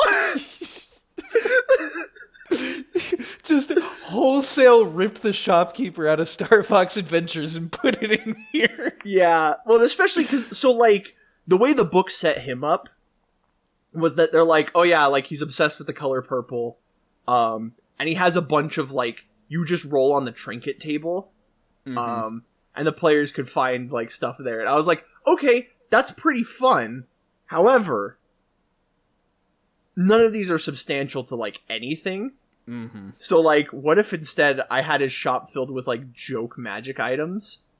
And that's where, like, Rig got the boots of Quickstep, where you spend an action to click your heels together, and then you get an action. Right. Like, it's useless, but it's fun. And I just filled his shop with, like, all these dumb little trinkets. I do have a question about Zoblob. What race were they? He was a gnome. He was a gnome. That's cool. I definitely just saw him as a dinosaur person, like the one from Star Fox Adventures. Yeah, hang on. He's a specific kind of gnome. I got the book here. Chapter 1. The Zoblob shop. Yeah, he's a deep gnome. Okay, okay. But he's kind of a crazy old little dude. It's just funny. And of course, like, yeah, I wouldn't blame you for thinking he was a dinosaur. I definitely just pictured the dinosaur person the whole time. There were so many of these characters that I was like, I need a voice. And then I would just take, like, a video game or anime character. And I'd be like, alright, I'll just do an impression of that. Yeah. It worked, honestly. We're still at the beginning of Danganronpa, but, like, I threw a couple of Danganronpa characters in there. One that I didn't get to do a whole lot was, Obaya Uday. She was that one priest. And she's straight up just Angie from Danganronpa V3. I see. Same with, like, I had, like, some detectives, Vincent, Noelle, and Luna. They're straight up just some, like, just characters I like from Danganronpa. That is funny. Well, and the reference went over my head, so... Yep. Well played. What else? Oh! Dude, how did we not talk about Rainer? Well... That's the thing. You say, how do we not talk about Rainer in terms of NPCs? I kind of just considered him part of the party, but you're right. He very much was. Like, because the thing is, like, one of the first things you do is you guys saved his life. And, like, at least from my perspective, like, Staggett was a bro. Rainer was, like, the broest of bros. You are right. I will be honest, I did forget about Rainer because we were talking about so many other things, but, like, he absolutely was the best because he was the unofficial fifth party member. And he was the party's rogue. he was the rogue, which we didn't have one of those. We had 3 tanks and a wizard, so that was appreciated. Also, like... You can tell me whether or not this was your intention, but in a sense, I got the sense that he was almost kind of like a stand-in for you to be there with the party, in a way. In some ways, he was kind of my straight man to keep things moving. Right. Because, again, I was still a new DM, I was nervous. That whole first dungeon, he's supposed to be there, and then they kind of leave him off to the side as, like, oh yeah, he's a good ally for everyone to have. But, like, you guys would kind of, like, meander and not do things, and you guys needed a little bit of focus, because you were such a chaotic party. It is true. And so, like, I kind of kept him coming back, as a means of kind of, like, helping focus you guys, to be like, okay, here's the objective. Because he has stakes in it, and everything going on. And plus, like, I wanted him to be a big, important character, because I wanted you guys to be able to be like, oh yeah, we can take Rainer with us into this big final dungeon. Right. Because, like, he would be a big help there. And he pretty much was, like...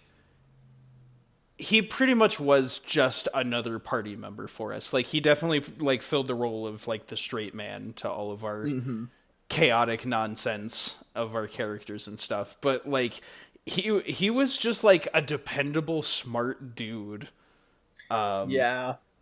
And it was so like awesome just to like have him to fall back on. Like, there were so many moments where like as a DM, like I can imagine a lot of people think that it's supposed to be like just players versus DM, and that you're trying to kill us and end our game, and we have to be good enough to not let you end the game. But as Raynor, you would help the party, like you would be with the party when we would come up with tactics, and we would be able to utilize Raynor, and you would even like throw us a bone every now and then, like do something that would help our strategies work. Yeah. And so like having that sort of team aspect helped, because it wasn't the four of us against you. It was you creating a game world for us to have fun in. And then there was just naturally obstacles and aids to help us along the way. And so it was like, I don't know, it was so cool. Yeah.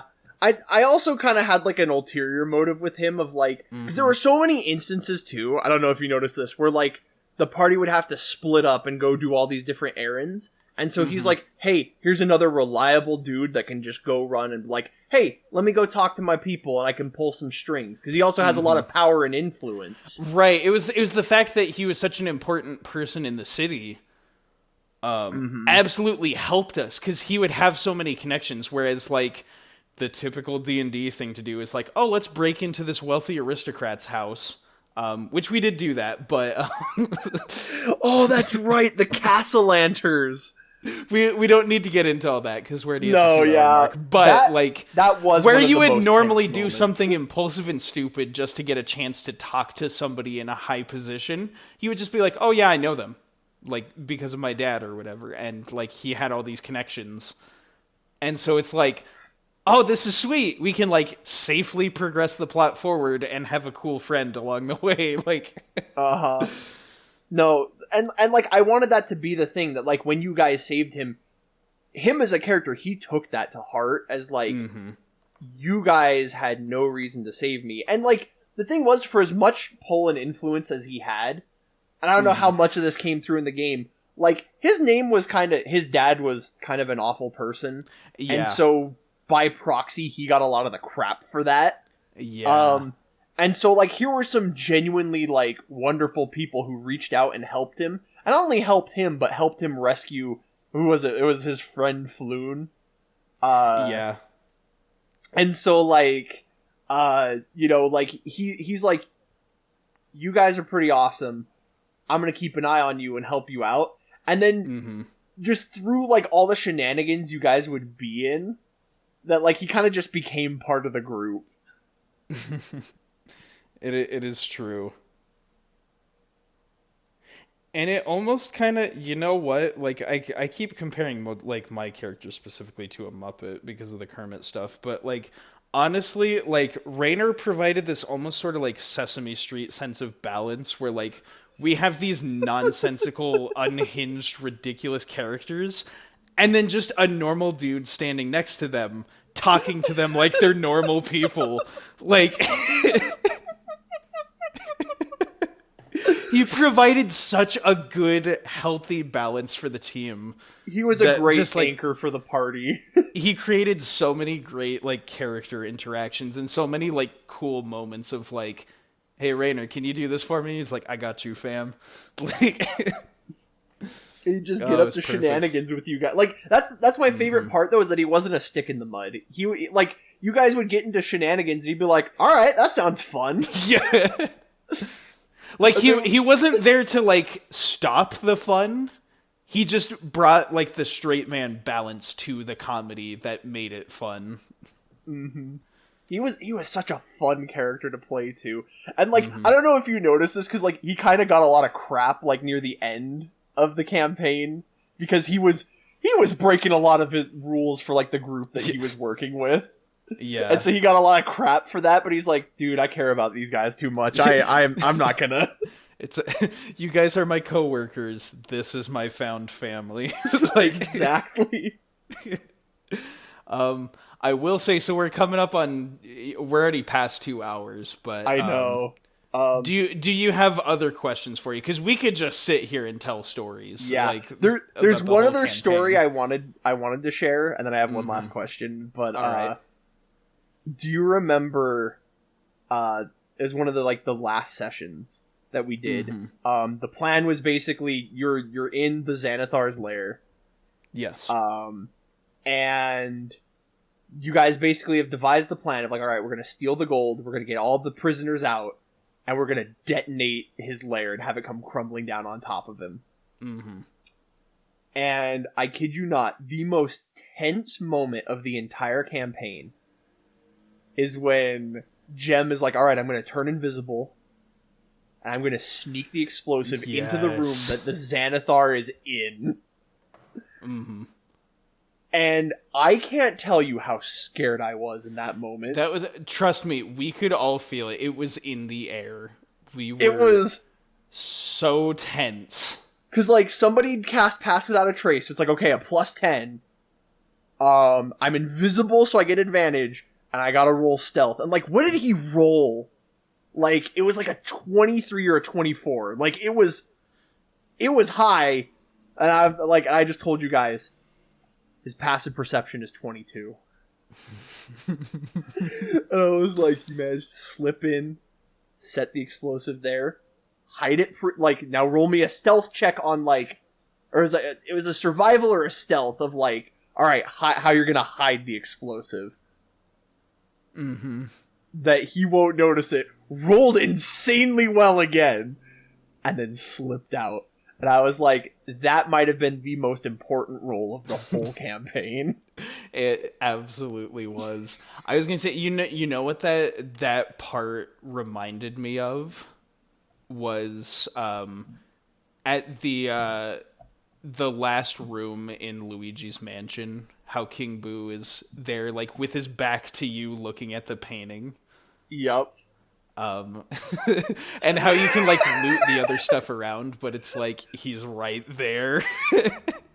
Yup. I was getting that kind of vibe, but it was also because it's D&D, it's the dice rolls and all of the things that could go wrong. If anything happens, the big bad is just going to nuke Jem and we're down a party member. Yeah, my plan, I think, was depending on how he rolled, either however he alerted him, he might not have spotted him immediately, but he would have been suspicious and started looking for him. Right. At which point, there probably would have been some other rolls involved, which would have made things very complicated. And if he had found you guys, he would have actively tried to kill you guys, and you probably would have had to have run and hidden from him. Which would have been collective very difficult. sigh of relief when he had made all his rolls and got out safely.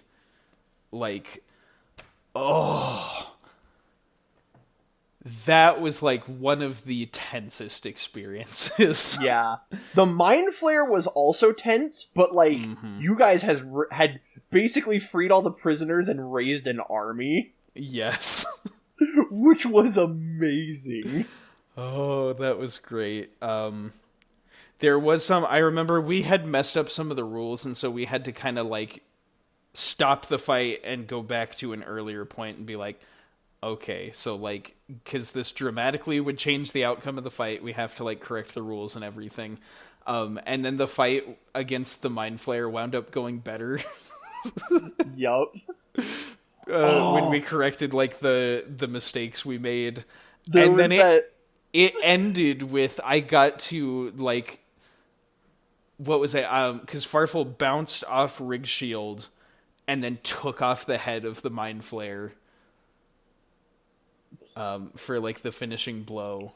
Yeah, well, and he cast dominate monster or something on Rig. He tried to control her and turn her against you guys.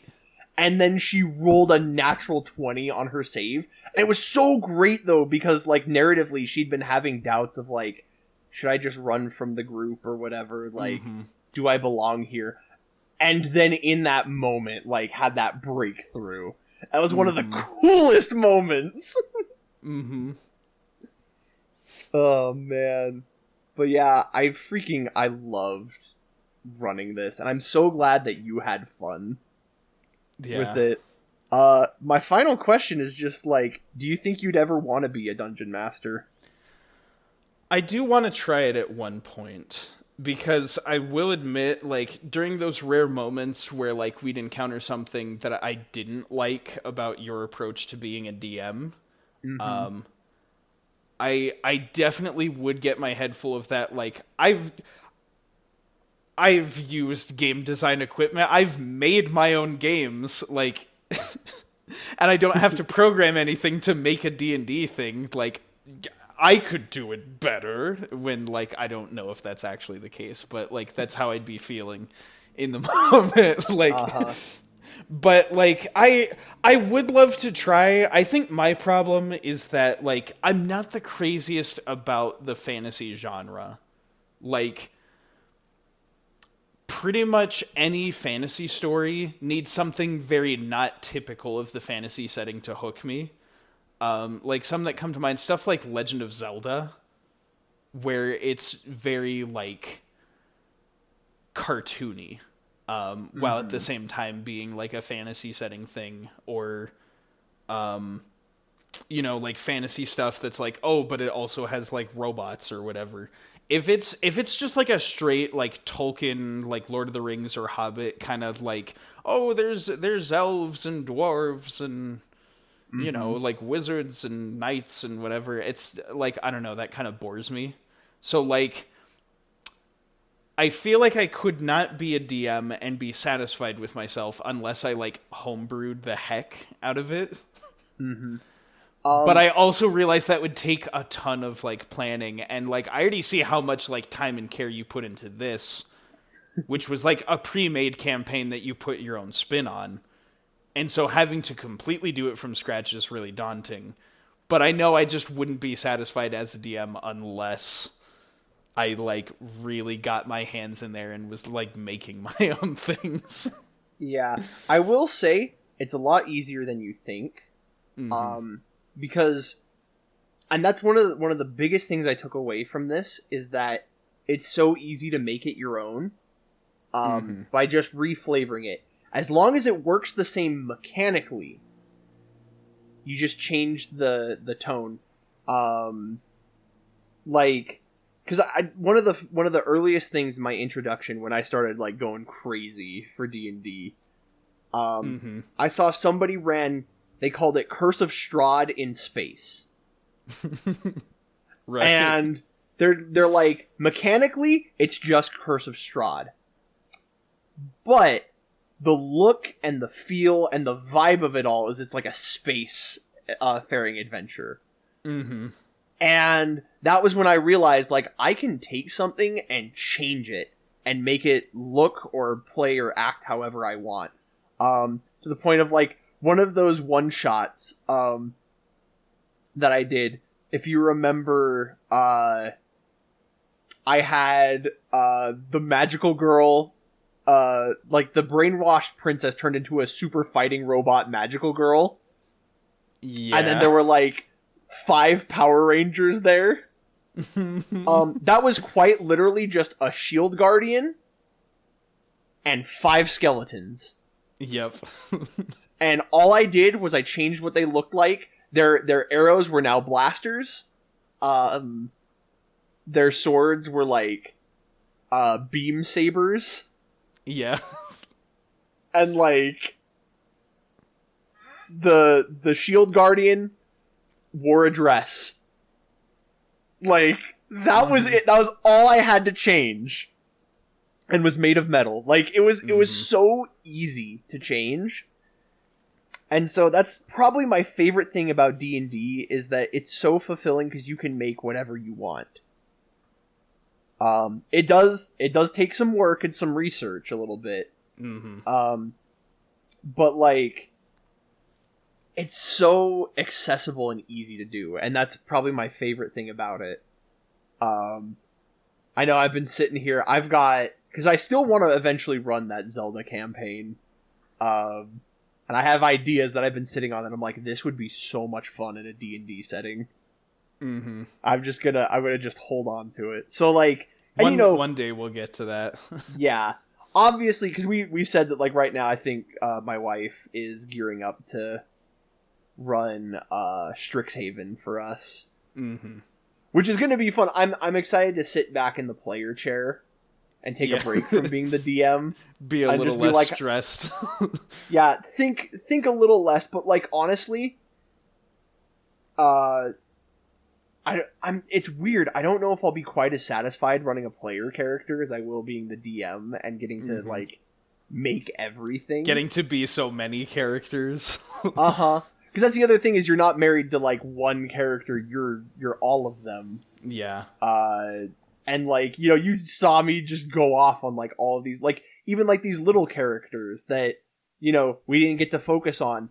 They were fun to come up with. Mm-hmm. And so I had a blast. And so it's one of those things, obviously I'm saying it to you, but also to anyone listening to the podcast, like, take a turn in the DM seat because it's so much fun to create. Mm-hmm. Plus your DM probably wants a break. That too. He's probably, like, that's the other thing too, is like, if you're playing in a D&D game, like, love and appreciate everything your DM does, because like the whole reason they're doing it, at least any good DM, is because they want to make something that you will like. Mm-hmm. They want to just make something fun that you will enjoy, and that's like the whole crux, at least for me, of like being the dungeon master, is making something for somebody else. Mm-hmm. And that certainly goes back to what I was saying about the aspects of improv in general. Everybody knows the most touted, most important rule of improv is yes and, where somebody is setting something up and you look and you recognize that they're setting it up, you agree with them, like you accept that they're setting it up, and then you build on it together. And so, as I've been saying throughout this whole thing, don't think of it as the players are trying to grind and get the money and get the things and beat the game, and the DM is the enemy that is trying to stop them from doing it. Make it like a partnership. You're working with the DM. The DM is trying to set the players up to succeed against difficult enemy encounters and puzzles and obstacles. And you can just make it a fun environment for everybody by not being obsessed about like a win-lose condition and more about just like having an experience. Mm-hmm. I even said it in like our very first session zeros. I was like, guys, I'm not worried about like min-maxing or whatever. Like, what I want out of this game is to tell a fun, awesome story. Mm-hmm. And so like if that's your guys' priority, you'll have a ton of fun in this game. And I learned a lot, but like I'm so glad I did it. It was so much fun. Mm-hmm. Got me wanting to bust open a new campaign book and start writing down ideas, even though I'm supposed to be on break.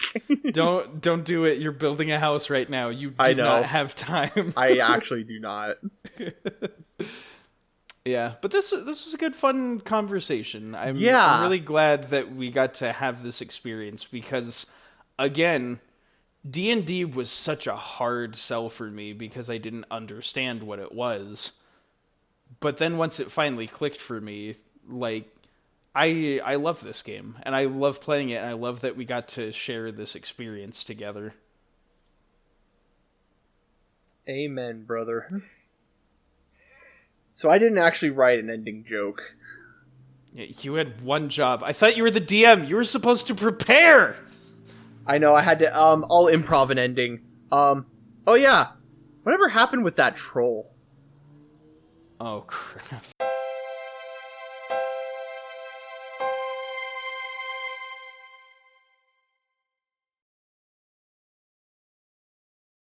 Why? It's gonna be nice to just be like this?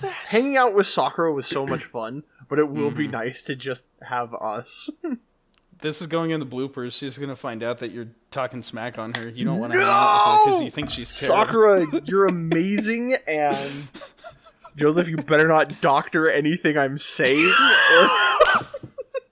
I was just thinking like, oh, I might just cut this because it doesn't matter. And now I'm like, oh, I can have fun with this. Sakura, You're stupid! why? Chris! I could just replace your voice with AI-generated SpongeBob talking about how Sakura sucks. Doot doot doot doot doot. Response, why don't you ask me later? Nope. Definitely not. She's great. Yep. I've got an opening joke for you. Daddy, I have a joke for your career. Listen here. Why can't dinosaurs talk? Why? Because they're all dead. No, they're not. Roll initiative. Dun dun dun dun dun dun. I made a That's going homebrewed to race of dinosaur people. This is my character, Radical Rex. His spellcasting focus is a skateboard. I remember that was an actual thing that you did. I do remember that. Wait, that's right. I did do that for a one shot. Yes, you did. There was a one shot where we fought Radical Rex. Except, well, we were calling him Radical Rex, but he was a Triceratops, so Yeah, not that's Radical right. Rex. Oh, I forgot about that. And the muscle mimic. Okay, the muscle mimic is my greatest creation ever. We haven't started the episode, have we? Is this going in the extras? No, to the this will bloopers? probably Okay, go okay. in bloopers. Okay. I want to just throw him in there because he was a treasure chest, but then he grew Popeye arms and started punching the crap out of whoever got near him. He's strong to the finish. Like normally the mimic tries to eat you, he just punches you repeatedly. That is my greatest creation in D&D, and I don't think I'll ever surpass it. I think that's debatable, but I don't know. We'll talk about Yeah, it. we'll actually record an episode and talk about it, but I wanted him in there because he's important to me. He's the best monster I've ever created. Possibly, yes. But first you need to take a dump. Oh. What? We already talked about that game. Yeah. Well, if it isn't Saucy Jack, roll initiative. That's a pretty nice nat 20 there, Senator. Why don't you back it up with a disadvantage? My disadvantage is also a nat 20. My disadvantage is my dice are loaded.